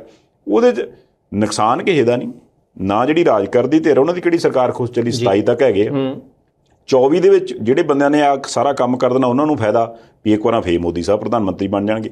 ਤੇ ਸਭ ਤੋਂ ਵੱਡਾ ਫਾਇਦਾ ਲੋਕਾਂ ਦਾ ਜਿਹੜੇ ਸ਼ਾਂਤੀ ਭਾਲਦੇ ਆ। ਨਹੀਂ, ਬਹੁਤ ਜ਼ਰੂਰੀ ਹੈ। ਜੇ ਭਾਰਤੀ ਜਨਤਾ ਪਾਰਟੀ ਨੂੰ ਲੱਗਦਾ ਨਾ ਕਿ ਯਾਰ ਕੀ ਪਤਾ ਕੀ ਲੱਭਣਾ, ਸੰਗਰੂਰ ਦੀ ਲੋਕ ਸਭਾ ਸੀਟ ਦੀ ਇਲੈਕਸ਼ਨ ਦੇਖ ਲਓ, ਜ਼ਿਮਨੀ ਚੋਣ ਹੋਈ ਸੀ। ਤੁਸੀਂ ਲੱਭ ਲਓ ਪੰਜਾਬ ਬਚ ਜੂ। ਤੁਹਾਡੇ ਕੋਲੇ ਨਾ ਰੁਪਈਆ ਲੱਗਣਾ ਕੋਈ, ਨਾ ਕੋਈ ਕਾਨੂੰਨ 'ਚ ਤਬਦੀਲੀ ਕਰਨੀ ਪੈਣੀ ਹੈ, ਨਾ ਕੋਈ 5-7-10 ਮਹੀਨਿਆਂ ਦੀ ਖੇਡ ਹੈ, ਨਾ ਕੋਈ ਵਿਚਾਰਧਾਰਾ ਤੋਂ ਥਿੜਕਣਾ ਪੈਣਾ ਹੈ। ਖਿੱਚ ਦਿਓ ਕੰਮ। ਇਹਦੇ ਤੋਂ ਸੌਖਾ ਤਰੀਕਾ ਤੁਹਾਡੇ ਲਈ ਕੋਈ ਨਹੀਂ। 2024 'ਚ ਲੋਕ ਸਭਾ ਦੀਆਂ ਚੋਣਾਂ ਤੇ ਪੰਜਾਬ 'ਚ 13 ਸੀਟਾਂ ਤੁਹਾਡੀ ਬੱਲੇ ਬੱਲੇ ਹੋ ਜੂ ਬੜੇ ਆਰਾਮ ਨਾਲ। ਹਾਂ, ਬੜੇ ਆਰਾਮ ਨਾਲ। ਹੁਣ ਸੰਧਾਵਾਲੀਆ ਸਾਹਿਬ, ਮੈਂ ਕਿਉਂਕਿ ਬੰਗਾਲ ਦਾ ਜ਼ਿਕਰ ਹੋਇਆ ਕਿ ਬੰਗਾਲ ਨੇਪਾਲ ਦੀ ਹੱਦ ਤੇ ਮੈਨੂੰ ਇੱਕ ਹੋਰ ਚੀਜ਼ ਚੇਤੇ ਆ ਗਈ। ਰੁਪਈਆ ਫੜਿਆ 17 ਕਰੋੜ ਕੈਸ਼। ਅੱਛਾ ਜੀ। ਜਾਣੀ ਮੈਨੂੰ ਲੱਗਦਾ ਪਿਛਲੇ 20 ਕੁ ਦਿਨਾਂ ਦੇ ਵਿੱਚ ਜਿੰਨੀਆਂ ਕਰੋੜਾਂ ਦੀਆਂ ਆਪਾਂ ਗੱਲਾਂ ਕੀਤੀਆਂ ਨਾ, ਵੀ ਉਹ ਸਾਰੇ ਹੀ ਰੁਪਈਏ ਜਿਹੜੇ ਆ, ਜੇ ਕਿਤੇ ਕਿੱਥਾ ਢੇਰਾ ਦੀ ਕਿੱਡਾ ਵੱਡਾ ਹੋ ਜੂ ਕੰਮ। ਉਹਦੇ ਜਦੋਂ ਮੈਨੂੰ ਯਾਦ ਆਇਆ ਜੀ, ਇੱਕ ਉਹ ਆਉਂਦਾ ਹੁੰਦਾ ਸੀ ਐਤਵਾਰ ਨੂੰ ਦੂਰਦਰਸ਼ਨ ਦੇ ਨਾ, ਅੰਕਲ ਸਕਰੂਜ ਨਹੀਂ ਆਉਂਦਾ ਹੁੰਦਾ ਸੀ ਇੱਕ, ਉਹਨੇ ਇੱਕ ਉਹ ਬਣਾਇਆ ਹੁੰਦਾ ਸੀ ਆਪਣਾ ਖਜ਼ਾਨਾ ਜਾਂ, ਉਹਦੇ ਵਿੱਚ ਉਹ ਨਹਾਉਂਦਾ ਹੁੰਦਾ ਸੀ ਭਾਂਜੀ ਦੇ ਵਿੱਚ, ਜੇ ਤੁਹਾਨੂੰ ਯਾਦ ਹੋਵੇ। ਵਿੱਚ ਐਂ ਵੜ ਜਾਣਾ, ਉੱਧਰ ਦੀ ਨਿਕਲਿਆ ਹੈ ਨਾ। ਸੋ ਮੈਨੂੰ ਲੱਗਦਾ ਵੀ ਇਹ ਜਿੰਨਾ ਪੈਸਾ ਹੈ ਸਾਰੇ ਦੀ ਭਾਨ ਬਣਾ ਲਈ ਜਾਵੇ ਤੇ ਇਦਾਂ ਦਾ ਵੱਡਾ ਸਾਰਾ ਇੱਕ ਹਾਲ ਕਮਰਾ ਬਣ ਸਕਦਾ ਹੁਣ ਤੱਕ, ਜਿਹਦੇ 'ਚ ਜਿਹੜੇ ਬੰਦੇ ਨੇ ਜਿਹਨਾਂ ਕੋਲੋਂ ਫੜਿਆ ਗਿਆ ਇਹਨਾਂ ਨੂੰ ਵਾੜੇ ਵੀ ਇੱਕ ਤਰ੍ਹਾਂ ਤੋਂ ਇਹਦੇ ਵੇਚ ਦੀ ਵੜ ਕੇ ਅਗਲੇ ਪਾਸੇ ਨਿਕਲਣਾ। ਤੁਸੀਂ ਇਹ ਦੇਖੋ ਕਿਆ ਬਾਤਾਂ ਕਿ 1 ਸਾਲ ਪਹਿਲਾਂ, ਪਿਛਲੇ ਸਾਲ 2021 'ਚ ਕਹਿੰਦੇ ਜੀ ਸ਼ਿਕਾਇਤ ਕਿਸੇ ਨੇ ਕੀਤੀ ਕਿ ਇਹ ਮੋਬਾਈਲ ਗੇਮ ਜੀ ਹੈ ਕੋਈ ਐਪ ਦੇ ਰਾਹੀਂ, ਕਿ ਉਹਦੇ ਰਾਹੀਂ ਇਹਨਾਂ ਨੇ ਪਹਿਲਾਂ ਤਾਂ ਲੋਕਾਂ ਨੂੰ ਕਿਹਾ ਕਿ ਭਾਈ ਆ ਦੇਖੋ ਕਿੰਨੀ ਵਧੀਆ ਗੇਮ ਹੈ, 4 ਰੁਪਈਏ ਤੁਸੀਂ ਕਮਾਓਗੇ, 4 ਰੁਪਈਏ ਕਿਸੇ ਹੋਰ ਨੂੰ ਕਮਾ ਦਿਓ, ਸਾਡੇ ਨਾਲ ਜੁੜੋ, ਕਮਿਸ਼ਨ ਲੈ ਲਓ। ਪਹਿਲਾਂ ਤਾਂ 5-7 ਮਹੀਨੇ ਠੋਕ ਕੇ ਕਮਿਸ਼ਨ ਦਿੱਤਾ, ਮੁੜ ਕੇ ਝੱਗਾ ਹੀ ਝੱਗ ਹੈ। ਤੇ ਝੱਗਾ ਸ਼ਿਕਾਇਤ ਹੋ ਗਈ, ਪਤਾ ਨਹੀਂ ਪਹਿਲਾਂ ਬੰਦੇ ਸਾਂਭ ਲਏ ਜਾਂ ਕੀ ਹੋਇਆ। ਹੁਣ ਇਨਫੋਰਸਮੈਂਟ ਡਾਇਰੈਕਟੋਰੇਟ ਵਾਲਿਆਂ ਨੇ ਛਾਪਾ ਮਾਰਿਆ ਕਲਕੱਤੇ। ਛਾਪਾ ਮਾਰਿਆ ਤੇ ਇਹ ਵੀ ਕਹਿੰਦੇ ਕਿ ਪਿਓ ਪੁੱਤਰ ਹੀ ਆ ਜਿਹਦੇ ਕਰਤਾ ਧਰਤਾ। 5-7 ਟਿਕਾਣਿਆਂ ਤੇ ਛਾਪਾ ਮਾਰਿਆ, ਇੱਕ ਟਿਕਾਣੇ ਤੇ ਛਾਪਾ ਮਾਰਿਆ, ਇੱਕ ਬੂਹਾ ਖੋਲ ਅੱਖਾਂ ਖੁੱਲੀਆਂ, ਦੂਜਾ ਬੂਹਾ ਖੋਲ ਅੱਖਾਂ ਖੁੱਲੀਆਂ, ਸਰਾਣਾ ਪਾੜ ਅੱਖਾਂ ਖੁੱਲੀਆਂ, ਰਜਾਈ ਵਿੱਚੋਂ। ਫਿਰ ਟੈਲੀਫੋਨ ਕੀਤਾ ਮਗਰੋਂ ਉਹਨੇ ਦਫ਼ਤਰ ਨੂੰ, ਕਹਿੰਦੇ ਨੋਟ ਗਿਣਨ ਵਾਲੀਆਂ ਮਸ਼ੀਨਾਂ ਭੇਜੋ। ਉਹ ਕਹਿੰਦੇ ਜੀ ਕਿੰਨੇ ਦੇ ਨੋਟ ਗਿਣਨੇ? ਕਹਿੰਦੇ 2000, ਕਹਿੰਦੇ 500, 200, 5 ਮਸ਼ੀਨਾਂ ਆਈਆਂ। ਪਹਿਲਾਂ ਖਬਰ ਈਡੀ ਵਾਲਿਆਂ ਨੇ ਦਿੱਤੀ, ਕਹਿੰਦੇ ਜੀ 12 ਕਰੋੜ ਨੋਟ ਗਿਣੇ ਜਾ ਰਹੇ ਆ, 12 ਕਰੋੜ ਦਾ ਐਸਟੀਮੇਟ ਹੈ ਢੇਰੀ ਜੀ ਦੇਖ ਕੇ ਕਿ 12 ਕਰੋੜ ਘੱਟੋ ਘੱਟ ਹੈਗਾ। ਫਿਰ ਆਣ ਕੇ ਮੀਡੀਆ ਨੂੰ ਖਬਰ ਦਿੱਤੀ, ਕਹਿੰਦੇ ਨਹੀਂ 15 ਕਰੋੜ ਤਾਂ ਗਿਣ ਦਿੱਤਾ ਤੇ ਨੋਟ ਅਜੇ ਹੈਗੇ ਆ। ਆਖਰੀ ਖਬਰਾਂ ਮਿਲਣ ਤੱਕ ਪਤਾ ਲੱਗਾ 17 ਕਰੋੜ ਰੁਪਈਆ ਕੈਸ਼ ਪਿਆ ਸੀ। ਸੰਧਾਵਾਲੀਆ ਸਾਹਿਬ, ਕੈਸ਼ 17 ਕਰੋੜ। ਮੈਂ ਕਹਿੰਦਾ ਕਿ ਇੱਥੇ ਡਾਲਰ ਦੇ ਨੋਟ ਹੋਣ, 17 ਨੋਟ ਹੋਣ, ਜੇਬ 'ਚ ਹੱਥ ਪਾ ਕੇ ਐਂ ਕਰੀਏ ਕਿ ਆ ਇਹ ਬਾਤਾਂ ਭਾਈ 5 ਮਿੰਟ ਐਵੇਂ ਹੀ ਬਸ ਉਹੀ ਕੱਢ ਕੇ ਉਹ ਯਾਰ ਉਹਦੀ। ਅੱਛਾ ਮੈਂ ਯਾਰ ਸਮਾਨ ਲਿਖ ਕੇ ਲਿਆ ਸੀ, ਉਹ ਨਹੀਂ ਇਹ 'ਚ ਤਾਂ ਡਾਲਰ ਨੇ। ਆ ਨਹੀਂ ਦੇਖੋ, ਪਰ ਇੱਕ ਗੱਲ ਇਹਦੇ 'ਚ ਨੋਟ ਕਰਨ ਵਾਲੀ ਆ ਵੀ ਇਹ ਸਾਰੇ ਕੁਛ ਦੇ ਵਿੱਚ ਤਾਣਾ ਬਾਣਾ ਜਿਹੜਾ ਘੁੰਮਦਾ, ਇਹ 17 ਕਰੋੜ ਇਹ ਤੇ ਗੱਲ ਪੱਕੀ ਆ ਵੀ ਉਹ ਆਮ ਲੋਕਾਂ ਦਾ, ਕਿਉਂਕਿ ਜਿਨ੍ਹਾਂ ਨੂੰ ਉਹਨਾਂ ਨੇ ਜਿਸ ਵੀ ਤਰੀਕੇ ਨਾਲ ਠੱਗਿਆ ਉਹ ਆਮ ਲੋਕਾਂ ਨੇ ਉਹ ਪੈਸੇ ਦਿੱਤੇ। ਹੁਣ ਤੁਸੀਂ ਇਹ ਦੇਖੋ ਵੀ ਹਰੇਕ ਬੰਦੇ ਦੀ ਖਾਹਿਸ਼ ਹੁੰਦੀ ਆ ਵੀ ਮੈਂ ਯਾਰ ਕਿਸੇ ਨਾ ਕਿਸੇ ਤਰ੍ਹਾਂ ਥੋੜ੍ਹਾ ਬਹੁਤ ਇੰਨਾ ਕੁ ਹੋ ਜਾਵਾਂ ਵੀ ਮੈਨੂੰ ਇਹ ਤੰਗੀ ਜੀ ਨਾ ਲੱਗੇ ਵੀ ਯਾਰ ਉਹ ਜੇ ਕੱਲ੍ਹ ਨੂੰ ਕੁਛ ਹੋ ਗਿਆ ਇਹਦੇ ਪੈਸੇ ਕਿੱਥੋਂ ਆਉਣੇ ਜੀ। ਹੁਣ ਉਸ ਲਾਲਚ ਨੂੰ ਕਹਿ ਲਓ ਜਾਂ ਉਸ ਮਾਰੀ ਦੀ ਨੂੰ ਮਜਬੂਰੀ ਨੂੰ ਕਹਿ ਲਓ ਵੀ ਕੋਸ਼ਿਸ਼ ਕਰਦਾ ਬੰਦਾ। ਹੁਣ ਇਹ ਜਿਹੜੇ ਵੱਖ-ਵੱਖ ਢੰਗ ਤਰੀਕੇ ਆ, ਮੈਂ ਨਾ ਵੀ ਇਹ 'ਤੇ ਨਕੇਲ ਕੱਸੀ ਜਾਵੇ ਤਾਂ ਚੰਗੀ ਗੱਲ ਹੈ। ਜੇ ਮੇਰੇ ਖਿਆਲ 2 ਦਿਨ ਪਹਿਲਾਂ ਫਾਈਨੈਂਸ ਮੰਤਰੀ ਨੇ ਆਪਣੇ ਨਿਰਮਲਾ ਸੀਤਾਰਮਨ ਹੋਰੀ ਜੀ, ਉਹਨਾਂ ਦੀ ਸਟੇਟਮੈਂਟ ਮੈਂ ਸੁਣ ਰਿਹਾ ਸੀ, ਮੈਂ ਨਾ ਚੰਗੀ ਗੱਲ ਹੈ। ਉਹ ਬੜੇ ਚਿਰ ਤੋਂ ਆਪਾਂ ਇਸ ਚੀਜ਼ ਦਾ ਜ਼ਿਕਰ ਕਰਦੇ ਸੀ ਨਾ, ਆਮ ਹੀ ऑनलाइन किसी ਵੇਲੇ ਤੁਸੀਂ ਕੁਝ ਵੀ ਖੋਲੋ ਤੇ ਉਹਦੀ ਸਾਈਡ ਦੇ ਉੱਪਰ ਐਡ ਆ ਜਾਂਦੇ ਵੀ ਕਰਜ਼ਾ ਚਾਹੀਏ ਹਮ ਦੇਂਗੇ ਅਭੀ ਕਾਲ ਕरें, ਜਾਂ ਇੱਕ ਇਹ ਵੀ ਲਿਖਿਆ ਹੁੰਦਾ ਸੀ ਵੀ ਜੇ ਫੋਨ ਤੇ ਤੁਸੀਂ ਖੋਲ ਰਹੇ ਹੋ ਤੇ ਨਾਲ ਹੀ ਕਹਿੰਦਾ ਵੀ ਆਹ ਐਪ ਡਾਊਨਲੋਡ ਕਰ ਲਓ ਹੁਣੇ ਕਰਜ਼ਾ ਲੈ ਲਓ ਜੀ। ਉਹ ਕਹਿੰਦੇ ਵੀ ਜਿਹੜੀਆਂ ਆਨਲਾਈਨ ਐਪਾਂ ਤੇ ਕਰਜ਼ਾ ਦੇਣ ਵਾਲਾ ਡਰਾਮਾ ਇਹਦੇ ਤੇ ਵੀ ਅਸੀਂ ਨਕੀਲ ਕੱਸਣੀ। ਮੈਂ ਨਾ ਉਹ ਚੰਗੀ ਗੱਲ ਹੈ, ਕਿਉਂਕਿ ਤੁਸੀਂ ਦੇਖੋ ਨਾ ਜਦੋਂ ਕਰਜ਼ਾ ਸ਼ਬਦ ਆ ਜਾਂਦਾ ਵੀ ਹੁਣ ਮੰਨ ਲਓ ਜੇ 72 ਬੰਦਾ ਉਹਨੂੰ 10,000 ਦੀ ਲੋੜ ਹੈ, ਉਹਨੂੰ ਵੈਸੇ ਕੋਈ ਬੈਂਕ ਵਾਲਾ ਨਹੀਂ ਉੱਥੇ ਥੜੇ ਚੜ੍ਹਨ ਦਿੰਦਾ, ਜਾਂ ਕੋਈ ਵੈਸੇ ਕਿ ਸ਼ਾਹੂਕਾਰ ਨੇ ਆਖਿਆ ਵੀ ਵੀਰ ਤੇਰੇ ਕੋਲ ਹੈ ਕੁਛ ਨਹੀਂ, ਮੈਂ 10,000 ਮੋੜਨਾ ਕਿੱਥੋਂ ਮੁੜ ਕੇ ਮੈਂ ਨਹੀਂ ਦਿੰਦਾ। ਇਹੋ ਜਿਹੀ ਐਪ ਵਾਲਾ ਉਹਨੂੰ ਮੈਸੇਜ ਕਰ ਲੇ ਕਿੰਨੇ ਚਾਹੀਦੇ, ਉਹ ਆਖੇ ਜੀ 10 ਕੁ ਚਾਹੀਦਾ, 25 ਦੇ ਦਿਆਂਗੇ ਬਸ ਤੁਸੀਂ ਇੰਨਾ ਕੁ ਕਰ ਲਓ। ਨਹੀਂ ਆਹ ਕਾਗਜ਼ ਭੇਜੋ, ਉਹ ਤੁਸੀਂ 25 ਤੱਕ ਐਲੀਜੀਬਲ ਹੋ। ਹਾਂ 25 ਤੱਕ ਤੁਸੀਂ ਐਲੀਜੀਬਲ ਹੋ, ਬਸ ਤੁਸੀਂ ਆਹ ਇੱਕ ਫਾਰਮ ਫਿਲ ਕਰਕੇ ਨਾਲ ਇੰਨੇ ਕੁ ਦੀ ਪਰਚੀ ਲਾ ਕੇ ਤੇ ਆਹ ਤੁਸੀਂ ਸਾਨੂੰ ਸੈਂਡ ਕਰ ਦੇਣਾ, ਨਾਲ ਹੀ ਤੁਹਾਡੇ ਅਕਾਊਂਟ 'ਚ ਸਿੱਧੇ ਪੈਸੇ ਆ ਜਾਣੇ, ਤੁਹਾਨੂੰ ਆਉਣ ਦੀ ਲੋੜ ਨਹੀਂ, ਆਉਣ ਦੀ ਵੀ ਲੋੜ ਨਹੀਂ ਹੈਗੀ। ਸੋ ਇਹੋ ਜਿਹੀ ਜਿਹੜੀਆਂ ਠੱਗੀਆਂ ਨੇ ਅਸੀਂ ਬੇਨਤੀ ਅੱਗੇ ਵੀ ਕਰਦੇ ਹੁੰਦੇ ਵੀ ਇਹਨਾਂ ਤੋਂ ਬਚਣ ਦੀ ਲੋੜ ਆ। ਬਾਕੀ ਜੇ ਸਰਕਾਰ ਇਹ 'ਤੇ ਨਕੇਲ ਕੱਸ ਲਵੇ ਤੇ ਚੰਗੀ ਗੱਲ, ਵੈਸੇ ਉਹਨਾਂ ਕਿਹਾ ਵੀ ਅਸੀਂ ਕੱਸਣੀ। ਸੰਧਾਵਾਲੀਆ ਸਾਹਿਬ ਮੈਨੂੰ ਨਾ ਇੱਥੇ ਇੱਕ ਗੱਲ ਇਸ ਸਾਰੇ ਕੇਸ ਦੇ ਵਿੱਚ ਹੋਰ ਲੱਗਦੀ, ਆਮ ਤੌਰ ਤੇ ਕੀ ਹੁੰਦਾ ਕਿ ਕਿਸੇ ਨੇ ਚੁੱਪ-ਚਾਪ ਸ਼ਿਕਾਇਤ ਦਿੱਤੀ, ਛਾਪਾ ਪਿਆ ਤਾਂ ਬੰਦੇ ਕੋਲੋਂ ਪੈਸੇ ਫੜ ਹੋ ਗਏ, ਜਾਂ ਕਿਸੇ ਨੇ ਸ਼ਿਕਾਇਤ ਦਿੱਤੀ 5-7 ਦਿਨਾਂ ਦੇ ਵਿੱਚ ਛਾਪਾ ਪਿਆ ਤੇ ਉਹਦੇ ਜਾਂ ਉਹਦੇ ਨੇੜਲਿਆਂ ਕੋਲੋਂ ਪੈਸੇ ਫੜ ਹੋ ਗਏ। ਇੱਥੇ ਸਾਲ ਪਹਿਲਾਂ ਦੀ ਸ਼ਿਕਾਇਤ ਸੀ। ਜਿਸ ਬੰਦੇ ਦੇ ਖਿਲਾਫ ਸ਼ਿਕਾਇਤ ਹੋਈ ਹੋਵੇ ਕਿ ਭਾਈ ਇਹਨਾਂ ਦੇ ਕੋਲੇ ਰੁਪਈਏ ਬਹੁਤ, ਇਹਨਾਂ ਨੇ ਲੋਕਾਂ ਨਾਲ ਧੋਖਾ ਕੀਤਾ, ਉਹ ਬੰਦਾ ਆਪਦੇ ਘਰ 'ਚ 17 ਕਰੋੜ ਨਹੀਂ ਰੱਖਦਾ। ਇਹਦੇ ਬਾਵਜੂਦ ਵੀ ਜੇ ਉਹਨੇ 17 ਕਰੋੜ ਕੈਸ਼ ਰੱਖਿਆ ਸੀ, ਇਹਦਾ ਮਤਲਬ ਕਿਤੇ ਅੱਟੀ ਸੱਟੀ ਉਹਦੀ ਲੱਗੀ ਸੀ ਪਹਿਲਾਂ। ਉਹਨੂੰ ਲੱਗਦਾ ਸੀ ਕਿ ਭਾਈ ਮੇਰਾ ਕੋਈ ਕੀ ਵਿਗਾੜ ਲੂ, ਮੈਂ ਤਾਂ ਉੱਪਰਲੇ ਪਾਸੇ ਨੋਟ ਤੁੰਨਦਾ ਅਗਲਿਆਂ ਦੇ ਮੂੰਹ ਦੇ ਵਿੱਚ, ਨਹੀਂ ਤਾਂ ਕੋਈ ਵੀ ਨਹੀਂ ਰੱਖੂਗਾ ਘਰੇ। 20 ਤਰੀਕੇ ਹੋਰ ਹੋ ਸਕਦੇ ਆ। ਅਗਲਾ ਬੰਦਾ ਜੇ ਘਰੇ ਰੱਖ ਕੇ ਬੈਠਾ ਤਾਂ ਮੈਨੂੰ ਲੱਗਦਾ ਕਿ ਪਿਛਲੇ 1 ਸਾਲ ਦੀ ਵੀ ਜਾਂਚ ਹੋਣੀ ਚਾਹੀਦੀ ਹੈ ਕਿ ਜਿਨ੍ਹਾਂ ਨੂੰ ਸ਼ਿਕਾਇਤ ਗਈ, ਜਿਹੜਾ ਇਨਕੁਆਇਰੀ ਆਫਿਸਰ ਸੀ, ਉਹਨੇ ਕੀਤਾ ਕੀ, ਪਹਿਲਾਂ ਛਾਪਾ ਕਿਉਂ ਨਹੀਂ ਮਾਰਿਆ, ਪ੍ਰਕਿਰਿਆ ਹੌਲੀ ਕਿਉਂ ਰੱਖੀ। ਜੇ ਸਾਰਾ ਕੁਝ ਪਤਾ ਕੀਤਾ ਜਾਵੇ ਤਾਂ ਕਈ ਕੁਝ ਸੁਧਰ ਜਾਣਾ। ਨਹੀਂ, ਇਹ ਤਾਂ ਗੱਲ ਹੈਗੀ ਹੈ। ਬਾਕੀ ਚਲੋ ਅਸੀਂ ਆਸ ਕਰਦੇ ਹਾਂ ਵੀ ਇਹਦੇ 'ਚ ਵੀ ਜ਼ਰੂਰ ਸਖਤੀ ਹੋਣੀ ਚਾਹੀਦੀ, ਕਿਉਂਕਿ ਇਹ ਆਮ ਲੋਕਾਂ ਦਾ ਪੈਸਾ ਤੇ ਆਮ ਲੋਕਾਂ ਦੇ ਨਾਲ ਇਹੋ ਜਿਹੇ ਠੱਗੀਆਂ ਮਾਰਨ ਵਾਲੇ 3600 ਤੁਰੇ ਫਿਰਦੇ ਨੇ। ਹਾਂ, ਜਿਵੇਂ ਜਿਵੇਂ ਢੰਗ ਤਰੀਕੇ ਬਦਲਦੇ ਜਾਂਦੇ ਆ ਉੱਦਾਂ ਅਗਲੇ ਠੱਗੀ ਦਾ ਨਵਾਂ ਰਾਹ ਕੱਢ ਲੈਂਦੇ। ਕਿੱਥੇ ਤੋਂ ਸ਼ੁਰੂ 'ਚ ਨਹੀਂ ਆਉਂਦਾ ਹੁੰਦਾ ਸੀ ਇੱਕ, ਉਹ ਸ਼ਾਇਦ ਤੁਹਾਨੂੰ ਯਾਦ ਹੋਵੇ, ਪਿੰਡਾਂ ਜਾਂਦੇ ਜਿਹਨੇ ਆ ਲਓ ਜੀ ਇੱਕ ਪਰਚੀ ਆ ਗਈ ਏ, ਉਸ ਪਰਚੀ ਦੇ ਵਿੱਚੋਂ ਕੀ ਨਿਕਲਿਆ, ਉਹ ਕਹਿੰਦੇ ਵੀ ਇਸ ਪਰਚੀ ਦੇ ਉੱਪਰ ਉਹ ਹੋ ਜੇ ਤੁਸੀਂ ਇੰਨੇ ਆਹ ਕੰਮ ਨਾ ਕੀਤਾ ਤੇ ਤੁਹਾਡੇ ਤੇ ਇੰਨੀ ਕਰੋਪੀ ਹੋ ਜਾਣੀ ਹੈ। ਬਹੁਤੇ ਬੰਦੇ ਉਹ ਕਾਗਜ਼ ਆ ਪਾੜ ਕੇ ਸੁੱਟ ਦਿੰਦੇ ਹੁੰਦੇ ਸੀ। ਉਹਨਾਂ ਤੁਸੀਂ ਇਹਦੇ ਅੰਦਾਜ਼ਾ ਲਾਓ ਵੀ ਜੇ 1 ਜਾਂ 2 ਵੀ ਫਸ ਜਾਣ ਉਹਨਾਂ ਚੋਂ ਜੀ, ਉਹਨਾਂ ਦਾ ਧੰਦਾ ਫੇਰ ਵੀ ਚੱਲੀ ਜਾਂਦਾ। ਨਹੀਂ ਚੱਲੀ ਜਾਣਾ ਜੀ, ਇਹ 'ਚ ਕੋਈ ਦੋ ਰਾਏ ਨਹੀਂ, ਸਿੱਧਾ ਹੀ ਹੋ ਜਾਣਾ ਕੰਮ। ਬਾਕੀ ਆਪਾਂ ਕੇਂਦਰ ਸਰਕਾਰ ਨਾਲ ਸੰਬੰਧਿਤ ਗੱਲਾਂ ਕਰਦੇ ਪਏ ਹਾਂ ਤੇ ਕੇਂਦਰ ਸਰਕਾਰ ਨੂੰ ਅਰਜ਼ੀ ਭੇਜੀ ਸੀ, ਮੇਰਾ ਖਿਆਲ ਮਹੀਨੇ ਤੋਂ ਉੱਤੇ ਹੀ ਹੋ ਗਿਆ ਕੰਮ। ਅਰਜ਼ੀ ਭੇਜੀ ਸੀ ਪੰਜਾਬ ਸਰਕਾਰ ਨੇ ਵੀ ਮਹਾਰਾਜ ਗੱਲ ਹੈ ਵੀ ਝੋਨਾ ਲੱਗਾ ਤੇ ਝੋਨਾ ਹੁਣ ਗਾਂ ਵੱਢਿਆ ਜਾਣਾ, ਕਿਉਂਕਿ ਗਾਂ ਮੁੰਜਰਾਂ ਤੇ ਆ ਗਿਆ ਤੇ ਉਦੋਂ ਸਾਨੂੰ ਲੋੜ ਪੈਣੀ ਆ ਪਰਾਲੀ ਨੂੰ ਸੰਭਾਲਣ ਦੀ। ਤੇ ਕਿਉਂ ਨਾ ਇਦਾਂ ਕਰੀਏ ਵੀ ਪੈਸੇ ਥੋੜ੍ਹੇ ਜਿਹੇ ਤੁਸੀਂ ਪਾਓ, ਥੋੜ੍ਹੇ ਜਿਹੇ ਅਸੀਂ ਪਾਉਂਦੇ ਹਾਂ, ਥੋੜ੍ਹੀ ਦਿੱਲੀ ਸਰਕਾਰ ਪਾਊਗੀ ਤੇ ਆਪਾਂ ਉਹਨਾਂ ਕਿਸਾਨਾਂ ਨੂੰ ਪੈਸੇ ਦੇ ਦਿਆਂਗੇ ਤਾਂ ਜੋ ਉਹ ਪਰਾਲੀ ਨੂੰ ਅੱਗ ਨਾ ਲਾਉਣ, ਸਾੜਨ ਨਾ, ਉਹਦਾ ਕੋਈ ਨਾ ਕੋਈ ਆਪਣੇ ਤੌਰ ਤੇ ਹੱਲ ਕਰ ਲੈਣ ਤੇ ਉਹਦੇ ਨਾਲ ਪ੍ਰਦੂਸ਼ਣ ਤੋਂ ਬਚ ਜਾਵਾਂਗੇ। ਹੁਣ ਪ੍ਰਪੋਜ਼ਲ ਵਾਹਵਾ ਚਿਰਦੀ ਗਈ ਸੀਗੀ, ਮੁੜ ਕੇ ਤੇ ਮੈਂ ਕਹਿੰਦਾ ਚੇਤਾ ਚੂਤਾ ਭੁੱਲ ਗਿਆ। ਲੋਕ ਡੀਕਦੇ ਸੀ ਵੀ ਆਊ ਪ੍ਰਪੋਜ਼ਲ, ਹੁਣ ਪਰ ਖਬਰ ਇਹ ਆਈ ਵੀ ਉਹ ਕਹਿੰਦੇ ਵੀ ਪ੍ਰਪੋਜ਼ਲ ਮਨਜ਼ੂਰ ਨਹੀਂ। ਦੇਖੋ ਸੰਧਾਵਾਲੀਆ ਸਾਹਿਬ, ਇੱਕ ਗੱਲ ਤਾਂ ਮੰਨਣੀ ਪਊਗੀ ਕਿ ਜਦੋਂ ਕੇਂਦਰ ਸਰਕਾਰ ਨੂੰ ਕੋਈ ਇੱਕ ਸੂਬਾ ਪ੍ਰਸਤਾਵ ਭੇਜਦਾ ਕਿ ਅਸੀਂ ਜੀ ਐਂ ਚਾਹੁੰਦੇ ਹਾਂ ਕਿ ਫਿਰ ਇੱਦਾਂ ਹੱਲ ਹੋ ਜੂਗਾ ਸਮੱਸਿਆ, ਤਾਂ ਕੇਂਦਰ ਦੀ ਸਰਕਾਰ ਫਿਰ ਦੇਖਦੀ ਹੈ ਕਿ ਭਾਈ ਅੱਜ ਪੰਜਾਬ ਦੀ ਮੰਨੀ ਹੈ, ਕੱਲ੍ਹ ਨੂੰ ਹਰਿਆਣੇ ਵਾਲੇ ਆਉਣਗੇ, ਫਿਰ ਯੂਪੀ ਵਾਲੇ ਵੀ ਆਉਣਗੇ, ਫਿਰ ਦੂਜੇ ਸੂਬਿਆਂ ਵਾਲੇ, ਕਿਉਂਕਿ ਪਰਾਲੀ ਨੂੰ ਅੱਗ ਤਾਂ ਸਾਰੇ ਪਾਸੇ ਲੱਗਦੀ ਹੈ। ਉਹ ਫਿਰ ਆਪਣਾ ਬਜਟ ਇੱਦਾਂ ਦੇਖਦੇ ਆ ਕਿ ਪੰਜਾਬ ਨੂੰ ਇੰਨੇ ਪੈਸੇ ਦੇਣੇ ਪੈਣੇ, ਜੇ ਸਾਰਿਆਂ ਨੇ ਮੰਗ ਲਿਆ ਇੰਨੇ ਦੇਣੇ ਪੈਣੇ, ਵਿਤਕਰਾ ਤਾਂ ਨਹੀਂ ਕਰ ਸਕਦੇ ਜੇ ਸਹੀ ਦੇਖੀਏ। ਦੂਸਰੀ ਗੱਲ ਪੰਜਾਬ ਵਾਲਿਆਂ ਦੀ ਹੈ ਕਿ ਪੰਜਾਬ ਵਾਲਿਆਂ ਦੇ ਕੋਲੇ ਹੱਲ ਕੀ ਹੈ, ਕਿਉਂਕਿ ਸੱਦਾ ਕੀ ਭੇਜਿਆ ਸੀ ਇਹਨਾਂ ਨੇ ਲਿਖਤੀ, ਉਹ ਕਹਿੰਦੇ ਸੀ ਕਿ ਦੇਖੋ ਜੀ ਤੁਸੀਂ ਹਰ ਵਾਰੀ ਪੰਜਾਬ ਦੇ ਉੱਤੇ ਪਾਬੰਦੀਆਂ ਲਾਉਣੇ ਹੋ। ਦਿੱਲੀ ਵਾਲੇ ਕਹਿੰਦੇ ਜੀ ਸਾਡੇ ਧੂੰਆਂ ਕਰ ਦਿੱਤਾ, ਸੈਟੇਲਾਈਟ ਤੋਂ ਨਾਸਾ ਵਾਲੇ ਤਸਵੀਰਾਂ ਲੈ ਭੇਜਦੇ ਆ ਕਿ ਭਾਈ ਆ ਦੇਖੋ ਸਾਰੀ ਅੱਗ ਹੀ ਅੱਗ ਕੀਤੀ ਪਈ ਹੈ। ਕਿ 1500 ਰੁਪਈਆ 1 ਏਕੜ ਦਾ ਝੋਨੇ ਦਾ, ਜਿੱਥੇ 1 ਏਕੜ 'ਚ ਝੋਨਾ ਬੀਜਿਆ ਉਹਦਾ 1500 ਰੁਪਈਆ ਕੇਂਦਰ ਦੀ ਸਰਕਾਰ ਦੇਵੇ। ਪੰਜਾਬ ਸਰਕਾਰ ਨੇ ਕਿਹਾ 500 ਦੇ ਵਿੱਚ ਅਸੀਂ ਪਾਵਾਂਗੇ, 2000 ਹੋ ਗਿਆ। 500 ਪ੍ਰਤੀ ਏਕੜ ਅਸੀਂ ਕਹਿੰਦੇ ਦਿੱਲੀ ਦੀ ਕੇਜਰੀਵਾਲ ਸਰਕਾਰ ਤੋਂ ਲੈ ਕੇ ਦੇਵਾਂਗੇ 2500 ਰੁਪਈਆ ਪ੍ਰਤੀ ਏਕੜ ਆਪਾਂ ਪੰਜਾਬ ਦੇ ਕਿਸਾਨ ਨੂੰ ਦਿੰਨੇ ਆ ਤੇ ਉਹਨੂੰ ਕਹਿੰਦੇ ਆ ਕਿ ਭਾਈ ਆ ਲੈ ਪਰਾਲੀ ਵਿੱਚੇ ਹੀ ਵਾ, ਤੇਰਾ ਖਰਚ ਤੈਨੂੰ ਦਿੱਤਾ ਤੇ ਅਸੀਂ ਹੁਣ ਪਰਾਲੀ ਨੂੰ ਅੱਗ ਨਹੀਂ ਜੇ ਲਾਉਣ ਦੇਣੀ ਤੇ ਆਪਾਂ ਬਚਾ ਲਈਏ, ਕਹਿੰਦੇ ਪ੍ਰਦੂਸ਼ਣ ਤੋਂ ਬਚਾ ਲਈਏ, ਮਿੱਟੀ ਦੇ ਮਿੱਤਰ ਕੀੜੇ ਮਰਦੇ ਆ, ਸੜਦੇ ਆ, ਭੁੱਜਦੇ ਆ, ਉਹਨਾਂ ਨੂੰ ਆਪਾਂ ਬਚਾ ਲਈਏ। ਹਾਲਾਂਕਿ ਕਿਸਾਨ ਜਥੇਬੰਦੀਆਂ ਨੇ ਉਦੋਂ ਹੀ ਕਹਿਤਾ, ਕਹਿੰਦੇ 10,000 ਰੁਪਈਆ ਚਾਹੀਦਾ 1 ਏਕੜ ਦਾ। 2500 ਨਾਲ ਨਹੀਂ ਸਰਦਾ। ਤੇਲ ਦਾ ਭਾਅ ਦੇਖੋ, ਮਸ਼ੀਨਰੀ ਦੇਖੋ, ਜੇ ਕਿਰਾਏ ਤੇ ਲੈਣੀ ਆ ਤਾਂ ਕਿੰਨੇ ਰੁਪਈਏ ਜਿਹੜੇ ਉੱਤੇ ਲੱਗਦੇ ਆ, ਤੁਸੀਂ 2500 ਕਿੱਦਾਂ ਕਹਿੰਦੇ ਹੋ? ਇਹ ਕਹਿੰਦੇ ਸੀ ਅਜੇ ਇੰਨੇ ਕੀ ਹੈ। ਅਗਲਿਆਂ ਨੇ 1500 ਦੇਣ ਤੋਂ ਨਾ ਕਰਤੀ, ਉਹ ਕਹਿੰਦੇ ਜੀ ਅਸੀਂ 1500 ਰੁਪਈਆ ਪ੍ਰਤੀ ਏਕੜ ਨਹੀਂ ਦੇ ਸਕਦੇ। ਮੈਂ ਹੋਰ ਕਹਿੰਦਾ, ਮੈਂ ਕਹਿੰਦਾ ਨਹੀਂ ਦੇ ਸਕਦੇ। ਕੇਂਦਰ ਸਰਕਾਰ ਨੂੰ ਇੰਨਾ ਤਾਂ ਪਤਾ ਨਾ ਕਿ ਸਮੱਸਿਆ ਹੈ, ਉਹਦਾ ਹੋਰ ਹੱਲ ਕੀ ਹੈ। ਤੁਹਾਨੂੰ ਯਾਦ ਹੋਣਾ ਇੱਕ ਵਾਰੀ ਪ੍ਰਤੀ ਕੁਆਂਟਲ 100 ਰੁਪਈਏ ਦੀ ਵੀ ਚਰਚਾ ਚੱਲੀ ਸੀ ਕਿ ਜਿੰਨੀ ਫਸਲ ਹੋਵੇ ਪ੍ਰਤੀ ਕੁਆਂਟਲ ਜਿੰਨਾ ਘੱਟੋ ਘੱਟ ਸਮਰਥਨ ਮੁੱਲ ਹੈ ਉਹਦੇ ਵਿੱਚ 100 ਰੁਪਈਆ ਐਕਸਟਰਾ ਪਾ ਦਿਓ ਹਰ ਕੁਆਂਟਲ ਦਾ, ਤੇ ਉਹ ਫਿਰ ਕਿਸਾਨ ਨੂੰ ਦੇ ਦਿਓ। ਤਾਂ ਆਪਾਂ ਕਿਸਾਨ ਨੂੰ ਕਹਿੰਦੇ ਆ ਕਿ ਪਰਾਲੀ ਨੂੰ ਅੱਗ ਨਾ ਲਾਓ। ਜਾਂ ਕੇਂਦਰ ਦੀ ਸਰਕਾਰ ਦੇਖੋ, ਸੂਬਾ ਸਰਕਾਰ ਚਾਹੁੰਦੀ ਹੈ, ਜੇ ਦਿੱਲੀ ਵਾਲੇ ਚਾਹੁੰਦੇ, ਹਰਿਆਣੇ ਵਾਲੇ ਚਾਹੁੰਦੇ, ਤਾਂ ਕੇਂਦਰ ਸਰਕਾਰ ਨੂੰ ਹੱਲ ਦੇਣਾ ਚਾਹੀਦਾ। ਇੱਦਾਂ ਨਹੀਂ ਕਿ ਭਾਈ ਤੁਹਾਡੀ ਆਹ ਪ੍ਰਪੋਜ਼ਲ ਰੱਦ ਹੈ, ਉਹਦੇ ਬਦਲੇ ਵੀ ਤੁਸੀਂ ਆਪਦੀ ਪ੍ਰਪੋਜ਼ਲ ਭੇਜ ਦਿਓ, ਕੋਈ ਆਪਦਾ ਪ੍ਰਸਤਾਵ ਦਿਓ।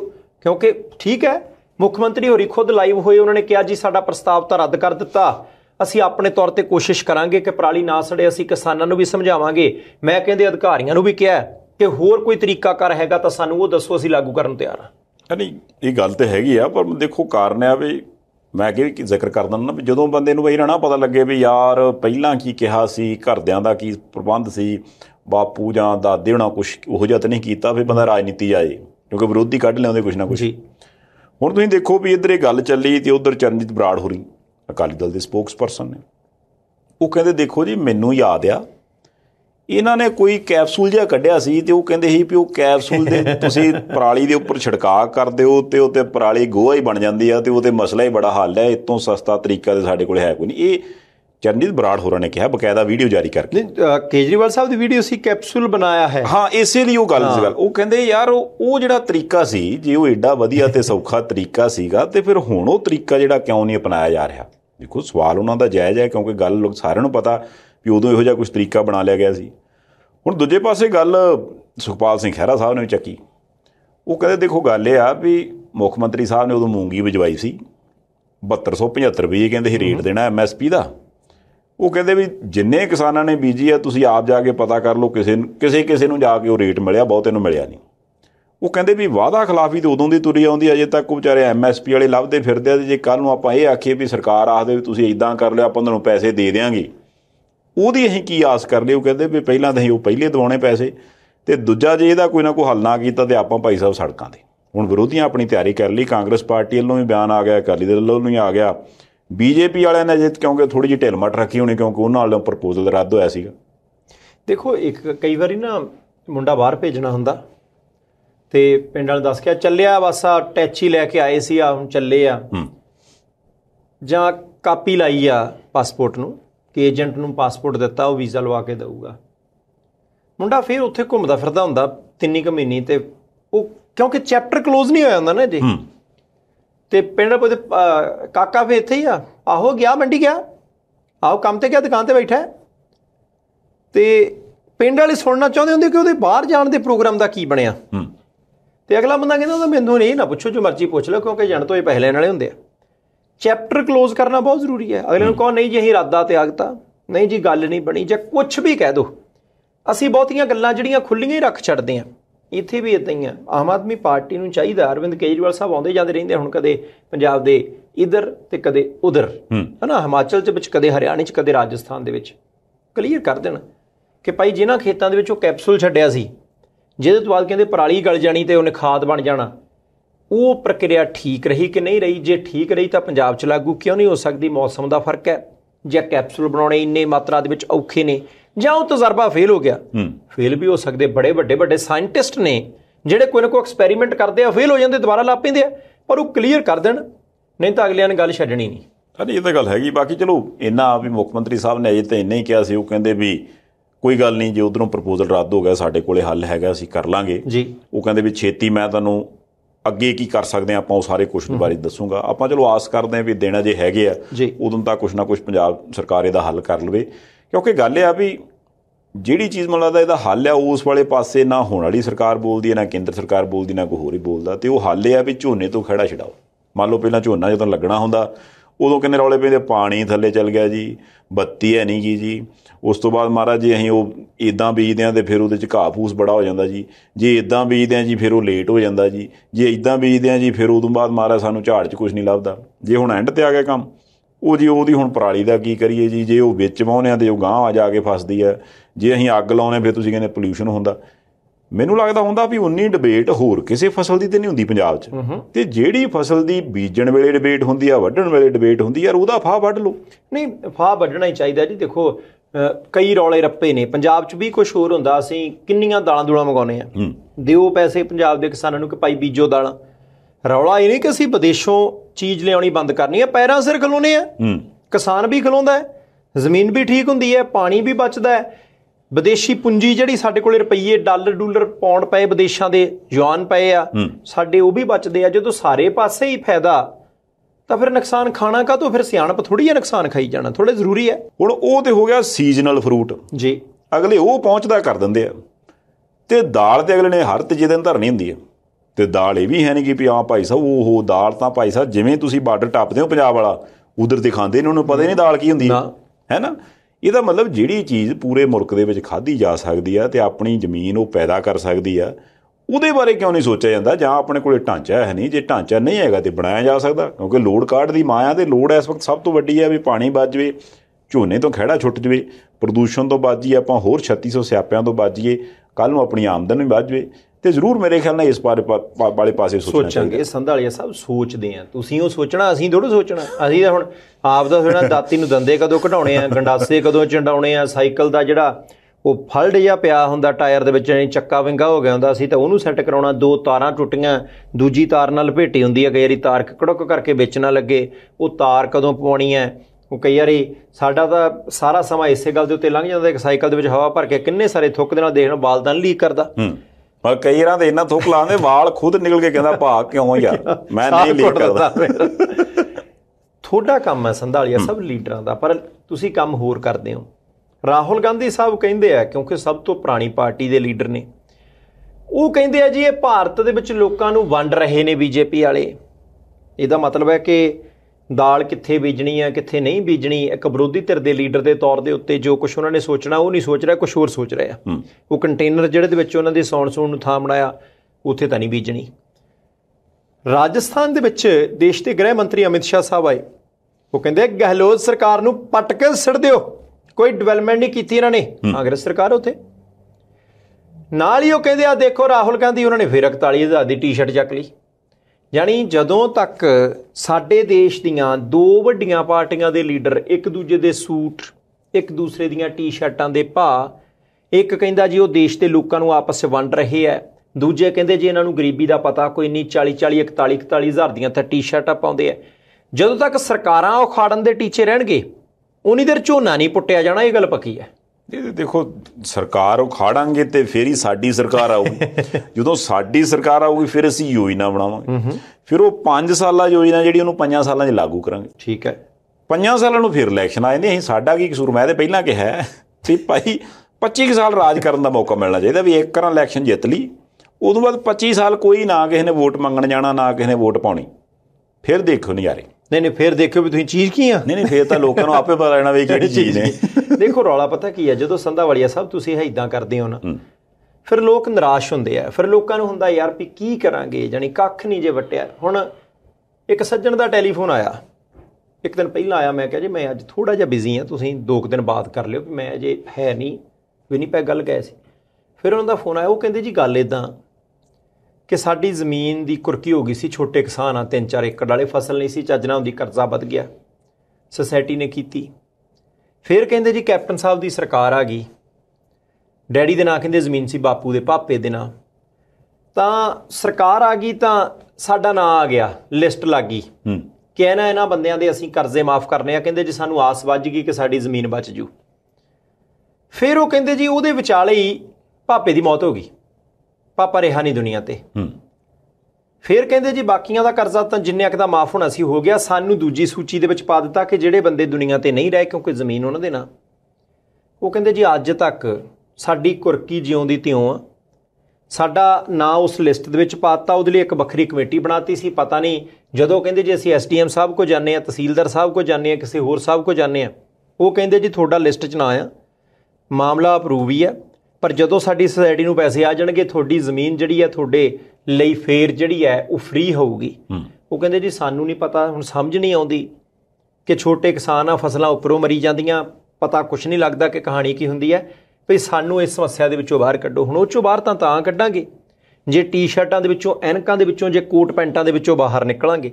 ਲੁਧਿਆਣੇ ਦੇ ਵਿੱਚ ਇੱਕ ਮੁੱਲਾਪੁਰ ਦੇ ਨੇੜੇ ਦੀ ਘਟਨਾ ਲੱਗਦੀ ਹੈ, 2 ਜੀਆਂ ਨੇ, ਤੀਵੀਂ ਆਦਮੀ ਨੇ ਦੋਸ਼ ਲਾਇਆ ਜੀ 50 ਲੱਖ ਰੁਪਈਆ, ਸੰਧਾਲੀਆ ਸਾਹਿਬ 50 ਲੱਖ, ਜੇ ਮੈਂ ਬਹੁਤਾ ਗਲਤ ਨਹੀਂ ਤਾਂ ਇੱਧਰ 80-90 ਹਜ਼ਾਰ ਡਾਲਰ ਬਣਦਾ ਕੈਨੇਡਾ ਦਾ, ਬਣ ਹੀ ਗਿਆ ਨਾ ਤਕਰੀਬਨ, ਯਾਨੀ ਕਿ 80-90 ਹਜ਼ਾਰ ਡਾਲਰ ਕਹਿੰਦੇ ਜੀ ਅਸੀਂ ਦਿੱਤਾ, ਉਧਰਲਾ 50 ਲੱਖ ਰੁਪਈਆ ਇੱਕ ਹੋਰ ਜੋੜੇ ਨੂੰ, ਉਹ ਕਹਿੰਦੇ ਸੀ ਤੁਹਾਡਾ ਪੱਕਾ ਵੀਜ਼ਾ ਲਵਾ ਦਿਆਂ ਕੈਨੇਡਾ ਦਾ। ਹੁਣ ਜਿਸ ਬੰਦੇ ਦੇ ਕੋਲੇ ਚਾਹੇ ਜ਼ਮੀਨ ਵੇਚ ਕੇ ਚਾਹੇ ਕਰਜ਼ ਫੜ ਕੇ 50 ਲੱਖ ਰੁਪਈਆ ਚਾਹੇ ਉਹਦੇ ਕੋਲ ਹੋਵੇ ਹੈਗਾ, ਅਸੀਂ ਇਹ ਨਹੀਂ ਕਹਿੰਦੇ ਕਿ ਭਾਈ ਉਹਨੂੰ ਕੈਨੇਡਾ ਨਹੀਂ ਆਉਣਾ ਚਾਹੀਦਾ, ਉਹਦੀ ਮਰਜ਼ੀ ਹੈ ਉਹਨੇ ਕਿੱਥੇ ਆਉਣਾ, ਪਰ ਇਹਦਾ ਮਤਲਬ ਕਿ ਉਹਦੇ ਪੱਲੇ ਕੁਛ ਹੈਗਾ। 50 ਲੱਖ ਰੁਪਏ ਨਾਲ ਉਹ ਭਾਰਤ ਦੇ ਵਿੱਚ, ਪੰਜਾਬ ਦੇ ਵਿੱਚ ਕੁਛ ਨਾ ਕੁਛ ਕਰਨ ਜੋਗਾ ਹੈਗਾ, ਪਰ ਉਹਨੂੰ ਕਰਨ ਦਾ ਮਾਹੌਲ ਦਿਓ, ਉਹਨੂੰ ਕਰਨ ਦੀ ਸਥਿਤੀ ਦਿਓ, ਉਹਨੂੰ ਸੁਰੱਖਿਆ ਦਿਓ, ਉਹਨੂੰ ਹਫ਼ਤਾ ਵਸੂਲੀ ਤੋਂ ਬਾਹਰ ਕੱਢੋ, ਉਹਨੂੰ ਲੱਗੇ ਕਿ ਭਾਈ ਸਾਡੇ ਦੇਸ਼ ਦੇ ਜਿਹੜੇ ਸ਼ਾਸਕ ਨੇ, ਸਾਡੇ ਸੂਬੇ ਦੇ ਜਿਹੜੇ ਹੁਕਮਰਾਨ ਨੇ ਉਹ ਚੰਗੇ ਨੇ, ਚਾਹੇ ਦੇਸ਼ ਸੂਬੇ 'ਚ ਸਮੱਸਿਆ ਉਹ ਸਮੱਸਿਆ ਦੂਰ ਕਰਨਗੇ। ਜਦ ਇੱਦਾਂ ਦਾ ਮਾਹੌਲ ਹੀ ਨਹੀਂ ਦੇਣਾ ਅਗਲੇ ਬੰਦੇ 50-50 ਲੱਖ ਰੁਪਈਆ ਖਾ ਕੇ ਲੋਕਾਂ ਨੂੰ ਕੈਨੇਡਾ ਵੀ ਨਹੀਂ ਭੇਜਦੇ, ਕੱਛਾਂ ਵਜਾਉਂਦੇ ਫਿਰਦੇ ਆ। ਨਹੀਂ ਦੇਖੋ ਹੁਣ ਇਹ ਦੋਵੇਂ ਮਸਲੇ ਆਪਾਂ ਗੱਲ ਕਰ ਲਈਏ। ਜਿੱਦਾਂ ਹੁਣ ਤੇ ਪਹਿਲੇ ਮਸਲੇ ਦੀ ਆਪਾਂ ਗੱਲ ਕਰਦੇ ਹਾਂ ਵੀ ਉਹ ਉਹਨਾਂ ਦੀ ਕੁਰਕੀ ਵਾਲਾ ਮਸਲਾ ਸੀਗਾ ਜੀ। ਹੁਣ ਉਹ ਕੰਮ ਤੇ ਸਿੱਧਾ ਆਪਾਂ ਇਹ ਨਹੀਂ ਆਂਦੇ ਵੀ ਉਹਨਾਂ ਨੇ ਸਾਰੇ ਕਰਜ਼ੇ ਮਾਫ ਕਰਤੇ, ਪਰ ਜਿੰਨੇ ਕੁ ਵੀ ਕੀਤੇ ਜੀ ਉਹਨਾਂ ਦੇ ਵਿੱਚ ਉਹਨਾਂ ਦਾ ਨਾਂ ਤੇ ਆ ਗਿਆ ਸੀ ਨਾ। ਘੱਟੋ ਘੱਟ ਦੇਖੋ ਇੱਕ ਆਸ ਬੱਝੀ। ਹੁਣ ਜੇ ਆਸ ਬੱਝੀ ਤੇ ਉਦੋਂ ਬਾਅਦ ਜੋ ਵੀ ਚਲੋ ਉਹ ਬਜ਼ੁਰਗਾਂ ਦੇ ਨਾਲ ਹੋ ਗਿਆ, ਬਜ਼ੁਰਗ ਦੁਨੀਆ ਤੋਂ ਤੁਰ ਗਏ। ਹੁਣ ਉਹਨਾਂ ਦਾ ਦੁੱਖ ਉਹ ਭਾਵੇਂ ਥਾਂ ਥਾਂ ਠੋਕਰਾਂ ਖਾਂਦੇ ਫਿਰਦੇ, ਪਰ ਮੈਨੂੰ ਇਹ ਗੱਲ ਕਲੀਅਰ ਕੱਟ ਪਤਾ ਜੀ ਵੀ ਉਹ ਕਿਸੇ ਨਾ ਕਿਸੇ ਅਫਸਰ ਸਾਹਿਬ ਦੀ ਜਿਹੜੀ ਇੱਕ ਵੱਡਾ ਸਾਰਾ ਬੈਂਚ ਹੁੰਦੀ, ਮੇਜ਼ ਹੁੰਦੀ ਹੈ, ਜਾਂ ਤਾਂ ਉਹਦੀ ਕਿਸੇ ਨਾ ਕਿਸੇ ਨੁੱਕਰ 'ਚ, ਜਾਂ ਅਫਸਰ ਸਾਹਿਬ ਦੇ ਕਮਰੇ 'ਚ ਲੱਗੀ ਬਾਰੀ ਦੇ ਕਿਸੇ ਨਾ ਕਿਸੇ ਮਤਲਬ ਉਹ ਖਾਨੇ ਦੇ ਵਿੱਚ ਜਾਂ ਉੱਤੇ ਜਿਹੜੀ ਪੰਡ ਜੀ ਬਣ ਕੇ ਰੱਖੀ ਹੁੰਦੀ, ਉੱਥੇ ਪਈ ਫਾਈਲ 'ਚ ਹੋਣਾ ਉਹ ਸਾਰਾ ਕੁਛ। ਹੁਣ ਨਾ ਉਹਦੇ ਬਾਰੇ ਅਫਸਰ ਸਾਹਿਬ ਕੋਲੇ ਟਾਈਮ ਹੋਣਾ, ਕਿਉਂਕਿ ਉੱਤੋਂ ਪ੍ਰੈਸ਼ਰ ਹੋਣਾ ਵੀ ਆਹ ਕਰ ਦਿਓ, ਆਹ ਕਰ ਦਿਓ, ਆਪਾਂ ਆਹ ਵੀ ਕਰਨਾ, ਪਿਛਲਾ ਉਹ ਕੋਈ ਨਹੀਂ, ਉਹ ਫਿਰ ਵੇਖ ਲਾਂਗੇ, ਆਹ ਵੀ ਕਰ ਦਿਓ। ਹੁਣ ਉੱਥੇ ਹੋ ਸਕਦਾ ਵੀ ਉਹਨਾਂ ਕੋਲ ਸਮਾਂ ਨਾ ਲੱਗਦਾ ਹੋਵੇ, ਉਹ ਫਾਈਲ ਹੋ ਸਕਦਾ ਵੀ ਰੋਜ਼ ਉੱਤੇ ਥੋੜ੍ਹਾ ਜਿਹਾ ਹੋਰ ਕੁਛ ਘਟਾ ਪੈ ਜਾਂਦਾ ਹੋਵੇ, ਅਤੇ ਉਹਨਾਂ ਦੀ ਜਿਹੜੀ ਜ਼ਿੰਦਗੀ ਆ ਉਹ ਜਿਉਂ ਦੀ ਤਿਉਂ ਆ।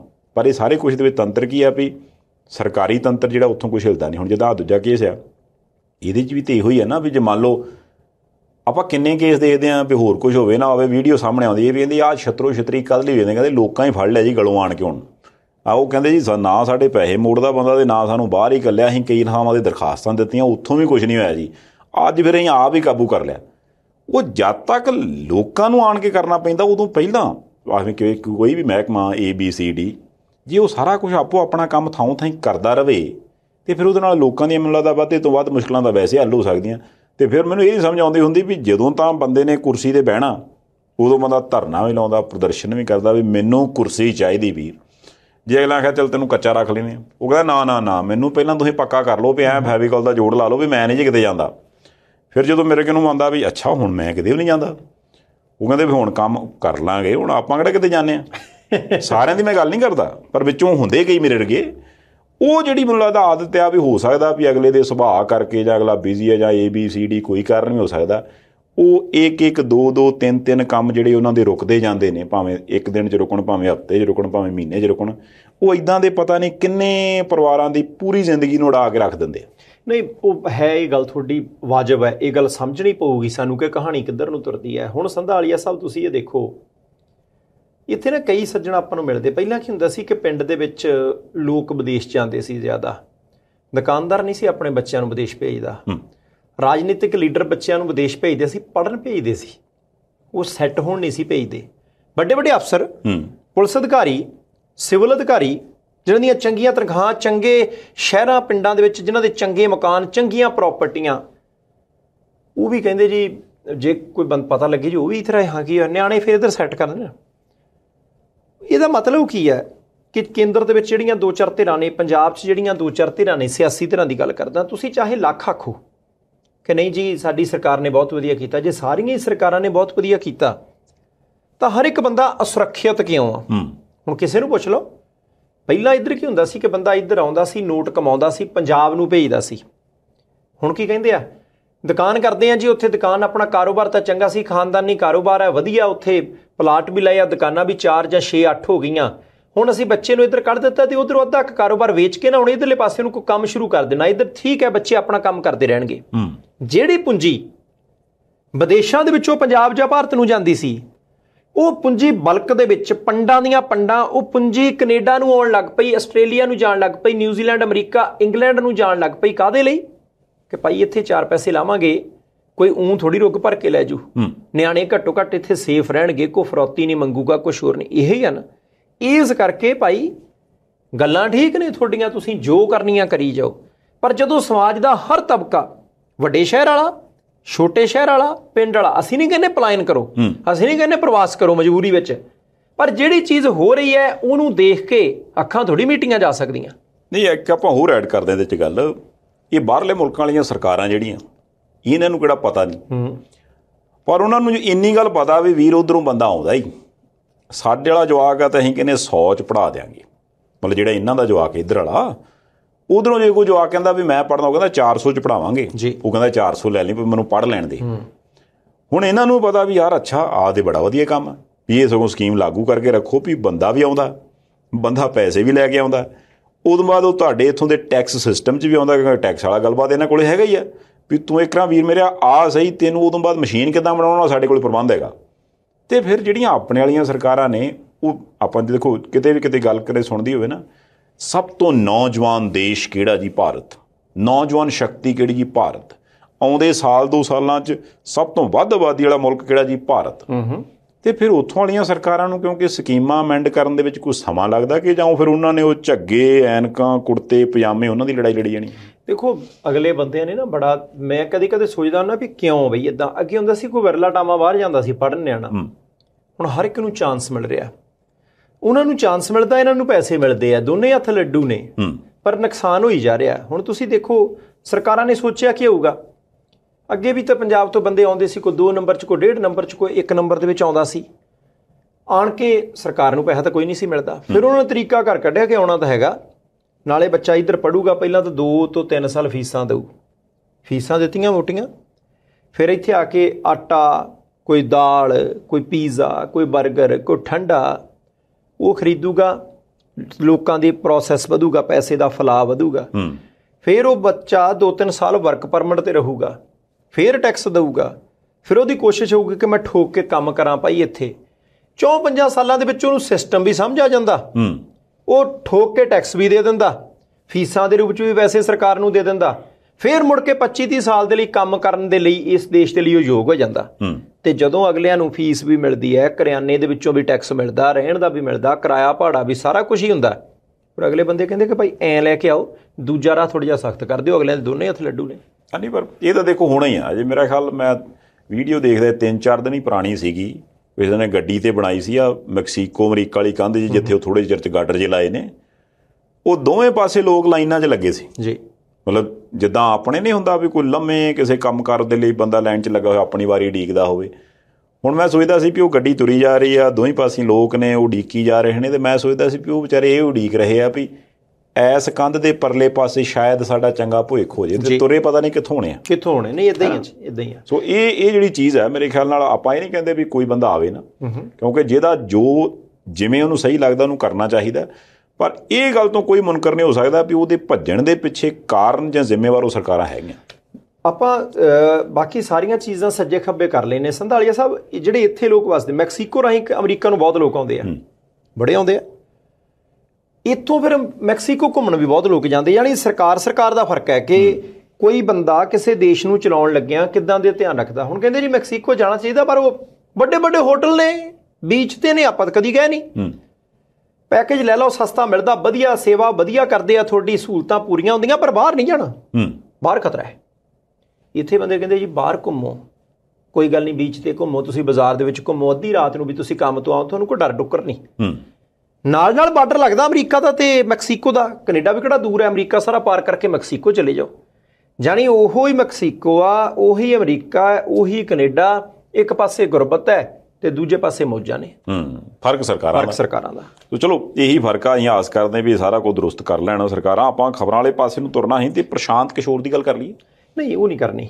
ਚਲੋ ਨਾ ਕਰੋ, ਫਿਰ ਨਤੀਸ਼ ਕੁਮਾਰ ਦੀ ਕਰ ਲੈਂਦੇ ਆ। ਉਹ ਦੇਖੋ ਐਡੇ ਦੂਰ ਤੁਸੀਂ ਹੁਣੇ ਬੰਗਾਲ ਤੋਂ ਤੁਹਾਨੂੰ ਮੋੜ ਕੇ ਲਿਆਂਦਾ, ਤੁਸੀਂ ਫੇਰ ਬਿਹਾਰ। 2 ਪੰਜਾਬ ਦੀਆਂ ਖਬਰਾਂ ਪਹਿਲਾਂ ਕਰ ਲਈਏ। ਓਕੇ।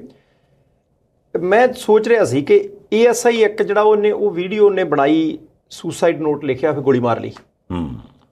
ਫਿਰ ਉਹ ਕਹਿੰਦਾ ਹੁਸ਼ਿਆਰਪੁਰ ਜ਼ਿਲ੍ਹੇ ਦੀ ਗੱਲ ਹੈ। ਫਿਰ ਉਹਨੇ SHO ਦੇ ਉੱਤੇ ਦੋਸ਼ ਲਾਏ, ਜੀ ਸਾਡੇ ਇੱਥੇ ਆਏ ਸੀ ਉਹ SHO ਹੋਰੀ, ਮੈਨੂੰ ਬੇਇੱਜ਼ਤ ਕੀਤਾ, ਮੈਨੂੰ ਗਾਲਾਂ ਕੱਢੀਆਂ। ਪਹਿਲਾਂ ਵੀ ਇੱਕ ਬੰਦਾ ਕਹਿੰਦੇ ਜਿਹਨਾਂ ਤੋਂ ਤੰਗ ਹੋ ਕੇ ਸੁਸਾਈਡ ਕਰ ਗਿਆ ਸੀ, ਕਈ ਕੁਛ ਕਿਹਾ।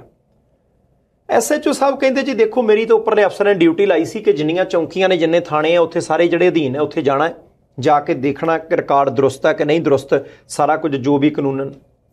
ਮੈਂ ਕਹਿੰਦੇ ਜੀ ਗਿਆ ਸੀ, ਬੁਰਾ ਭਲਾ ਕੁਛ ਨਹੀਂ ਆਖਿਆ, ਰਿਕਾਰਡ ਬਹੁਤਾ ਦਰੁਸਤ ਨਹੀਂ ਸੀ। ਮੈਂ ਉੱਪਰਲੇ ਅਧਿਕਾਰੀਆਂ ਨੂੰ ਉਦੋਂ ਹੀ ਸੂਚਨਾ ਦੇ ਦਿੱਤੀ।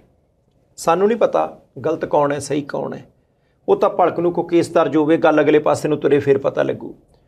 ਪਰ ਸੰਧਾਲੀਆ ਸਾਹਿਬ, ਇਹਦਾ ਮਤਲਬ ਹੈ ਕਿ ਕਿਤੇ ਨਾ ਕਿਤੇ ਪ੍ਰੈਸ਼ਰ ਹੈਗਾ, ਕਿਸੇ ਨਾ ਕਿਸੇ ਚੀਜ਼ ਦਾ ਪ੍ਰੈਸ਼ਰ ਹੈਗਾ।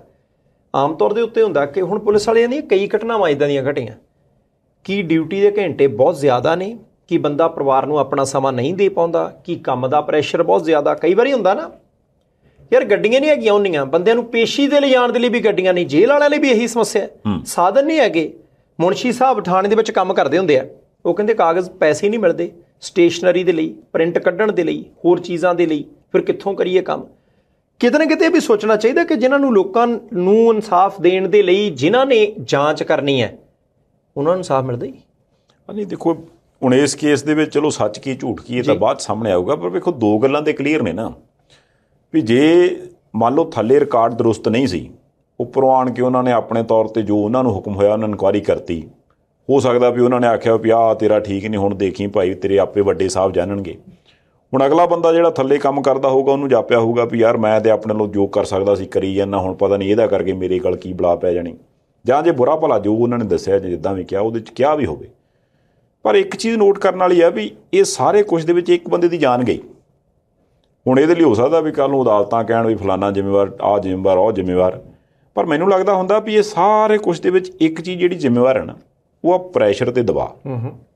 ਜਾਂ ਤੇ ਉਹਨੂੰ ਕੌਂਸਟੈਂਟ ਰੱਖਿਆ ਜਾਵੇ ਜੀ ਕਿ ਮੰਨ ਲਓ ਇੱਕ ਸਰਕਾਰ ਬਣੀ ਆ, ਉਹਨਾਂ ਨੂੰ ਪਤਾ ਵੀ ਆਹ ਸਿਸਟਮ ਇੱਦਾਂ ਚੱਲਦਾ ਤੇ ਵੀਰ ਇੱਦਾਂ ਹੀ ਚੱਲਦਾ, ਹੌਲੀ ਹੌਲੀ ਅੱਜ ਨਹੀਂ ਕੱਲ੍ਹ ਨਹੀਂ ਪਰਸੋਂ ਬੰਦਾ ਉਸ ਸਿਸਟਮ ਦੇ ਵਿੱਚ ਢਲ ਜਾਂਦਾ, ਫਿਰ ਉਹਨੂੰ ਪ੍ਰੈਸ਼ਰ ਫੀਲ ਨਹੀਂ ਹੁੰਦਾ। ਤੇ ਜੇ ਪ੍ਰੈਸ਼ਰ ਇੱਦਾਂ ਪੈਣਾ ਵੀ ਅੱਜ ਫਲਾਨਾ ਬਦਲ ਗਏ ਤੇ ਉਹਨੇ ਕਿਹਾ ਵੀ ਮੈਂ ਤਾਂ ਕਰ ਦੂੰ ਸਿੱਧੇ, ਉਹ 15 20 ਦਿਨ 25 ਦਿਨ 30 ਦਿਨ ਅਗਲੇ ਦੇ ਪ੍ਰੈਸ਼ਰ ਪੈ ਗਿਆ, ਉਹ 'ਚੋਂ ਇੱਕ ਅੱਧਾ ਬੰਦਾ ਇਹੋ ਜਿਹਾ ਕੋਈ ਪ੍ਰੈਸ਼ਰ ਨਹੀਂ ਚੱਲ ਸਕਿਆ, ਉਹ ਫੁੜਕ ਗਿਆ। ਮਹੀਨੇ ਕੁ ਬਾਅਦ ਉਹ ਹਾਂ ਯਾਰ ਆਇਆ ਸੀ ਇੱਕ ਬੰਦਾ ਉਹਨੇ ਬੜਾ ਤੰਗ, ਹੁਣ ਉਹ ਬਦਲ ਗਿਆ, ਹੁਣ ਆਪਾਂ ਨਜ਼ਾਰੇ ਲਈਦੇ। ਇਹ ਜਿਹੜਾ ਕੰਮ ਹੈ ਮੈਨੂੰ ਲੱਗਦਾ ਵੀ ਇਹ ਮਾੜਾ, ਸ਼ਾਇਦ ਇਹ ਵੀ ਇੱਕ ਕਾਰਨ ਆ ਜਿਹਦਾ ਕਰਕੇ ਕਈ ਮਸਲੇ ਨੇ ਉਹ ਬਾਅਦ 'ਚ ਉਲਝ ਜਾਂਦੇ ਆ। ਉਹ ਕਹਿੰਦੇ ਯਾਰ ਉਦੋਂ ਇੱਕ ਬੰਦਾ ਆਇਆ ਸੀ ਉਹਨੇ ਸਾਨੂੰ ਐਸਾ ਦੁਖੀ ਕੀਤਾ, ਲਿਖ ਗਿਆ ਹੀ, ਸਾਨੂੰ ਇੰਨੇ ਸਾਲ ਹੋ ਗਏ ਭੁਗਤਦੇ ਨੂੰ, ਸਾਡਾ ਨਹੀਂ ਮਸਲਾ ਹੱਲ ਹੋਇਆ। ਕਈ ਬੰਦੇ ਕਹਿਣਗੇ ਗੁਰੂ ਉਹ ਫਲਾਨਾ ਆਇਆ ਸੀ, ਓਏ ਹੋਏ ਹੋਏ ਹੋਏ ਸਾਡਾ ਇੰਨੇ ਸਾਲਾਂ ਦਾ ਮਸਲਾ ਸੀਗਾ ਉਹ ਐਂ ਹੀ ਸੁਲਝਾ ਗਿਆ। ਇਹ ਕਿਉਂ ਹੁੰਦਾ? ਇਹ ਮੇਰੇ ਖਿਆਲ ਨਾਲ ਇਹਦਾ ਵੀ ਕੋਈ ਨਾ ਕੋਈ ਪਤਾ ਕਰ ਲੈਣਾ ਚਾਹੀਦਾ। ਜੇ ਸਾਰਾ ਕੁਝ ਸਿਸਟਮ ਦੇ ਹਿਸਾਬ ਨਾਲ ਚੱਲੇ ਤਾਂ ਫਿਰ ਕਿਸੇ ਨੂੰ ਇਹ ਸ਼ਿਕਾਇਤ ਨਹੀਂ ਹੋਣੀ ਚਾਹੀਦੀ ਵੀ ਮੈਂ ਅੱਜ ਤੰਗ ਹਾਂ ਕੱਲ੍ਹ ਨੂੰ ਮੈਂ ਸੁਖੀ ਹਾਂ। ਜਾਂ ਜੇ ਬੰਦੇ ਨੂੰ ਇਹ ਜਾਪੇ ਵੀ ਵੀਰ ਮੈਂ ਇਸ ਸਿਸਟਮ ਦੇ ਵਿੱਚ ਇੱਦਾਂ ਹੋ ਜਾਊਂਗਾ ਤੇ ਮੇਰਾ ਕੰਮ ਹੋ ਜਾਊਗਾ, ਜੇ ਮੈਂ ਨਹੀਂ ਕਰੂੰਗਾ ਤਾਂ ਫਿਰ ਨਹੀਂ ਹੋਊਗਾ। ਨਹੀਂ ਜ਼ਰੂਰੀ ਹੈ ਜੀ, ਜੇ ਨਾ ਸੋਚਿਆ ਵਿਚਾਰਿਆ ਤਾਂ ਸੰਧਾਵਾਲੀਆ ਸਾਹਿਬ ਥੋੜ੍ਹਾ ਜਿਹਾ ਔਖਾ ਹੋ ਜਾਊਗਾ। ਹੁਣ ਆਪਾਂ ਇੱਕ ਸਿਆਸੀ ਘਟਨਾ ਦਾ ਜ਼ਿਕਰ ਕਰਨਾ ਹੈ। ਆਪਾਂ ਭਾਰਤੀ ਜਨਤਾ ਪਾਰਟੀ ਦਾ ਰੋਜ਼ ਜ਼ਿਕਰ ਕਰਦੇ ਹੁੰਦੇ ਕਿ ਉਹਨਾਂ ਦੀ ਪੂਰੀ ਕੋਸ਼ਿਸ਼ ਹੈ ਪੰਜਾਬ 'ਚ ਕਿਸੇ ਨੂੰ ਲੈ ਆਓ, ਕਿਸੇ ਨੂੰ ਛੱਡਿਆਓ, ਵੱਡੇ ਲੀਡਰ ਆ ਜਾ ਰਹੇ ਆ, ਇੰਚਾਰਜ ਬਦਲੇ ਜਾ ਰਹੇ ਆ, ਕੇਂਦਰੀ ਮੰਤਰੀ ਆਣ ਕੇ ਪੂਰਾ ਜਿਹੜਾ ਆਪਣਾ ਸਰਗਰਮੀ ਵਾਲਾ ਕੰਮ ਕਰ ਰਹੇ ਆ ਹੇਠਲੀ ਪੱਧਰ ਤੇ। ਹੁਣ ਜਲੰਧਰ, ਅੰਮ੍ਰਿਤਸਰ, ਲੁਧਿਆਣਾ, ਪਟਿਆਲਾ 3-4 ਨਿਗਮਾਂ ਦੀਆਂ ਚੋਣਾਂ ਨੇ, ਸ਼ਹਿਰਾਂ ਦੇ ਵਿੱਚ ਭਾਰਤੀ ਜਨਤਾ ਪਾਰਟੀ ਹੈ। ਚੋਣਾਂ ਤੋਂ ਪਹਿਲਾਂ ਕਈ ਤਰ੍ਹਾਂ ਦੇ ਨੁਕਸਾਨ ਵੀ ਹੋ ਰਹੇ ਆ। ਹੁਣ ਅਸ਼ਵਨੀ ਸ਼ਰਮਾ ਸਾਹਿਬ ਜਿਹੜੇ ਕਿ ਪੰਜਾਬ ਭਾਜਪਾ ਦੇ ਪ੍ਰਧਾਨ ਨੇ, ਉਹਨਾਂ ਜਲੰਧਰ ਆਉਣਾ ਸੀ, ਪਾਰਟੀ ਵਰਕਰਾਂ ਨਾਲ ਮੁਲਾਕਾਤ ਕਰਨੀ ਸੀ, ਵਿਰੋਧੀਆਂ ਤੇ ਦੋਸ਼ ਲਾਉਣੇ ਸੀ, ਕੁਝ ਬੰਦੇ ਸ਼ਾਮਲ ਵੀ ਕਰਨੇ ਹੋਣੇ, ਪਰ ਐਨ ਪਹਿਲਾਂ ਪਟਾਕਾ ਪੈ ਗਿਆ। 4 ਮੌਜੂਦਾ ਕੌਂਸਲਰ ਜਿਹੜੇ ਕਿ ਭਾਰਤੀ ਜਨਤਾ ਪਾਰਟੀ ਦੇ ਚੋਣ ਨਿਸ਼ਾਨ ਤੇ ਲੜ ਕੇ ਕੌਂਸਲਰ ਦੀ ਚੋਣ ਜਿੱਤੇ ਸੀ, ਪਿਛਲੀ ਵਾਰੀ ਇਹਨਾਂ ਦਾ ਅਕਾਲੀਆਂ ਨਾਲ ਗੱਠਜੋੜ ਸੀ ਜਦੋਂ ਇਲੈਕਸ਼ਨ ਹੋਈ ਹੈ, ਉਹਨਾਂ ਅਸਤੀਫਾ ਦੇ ਦਿੱਤਾ। 6 ਹੋਰ ਲੀਡਰਾਂ ਨੇ ਅਸਤੀਫਾ ਦੇ ਦਿੱਤਾ।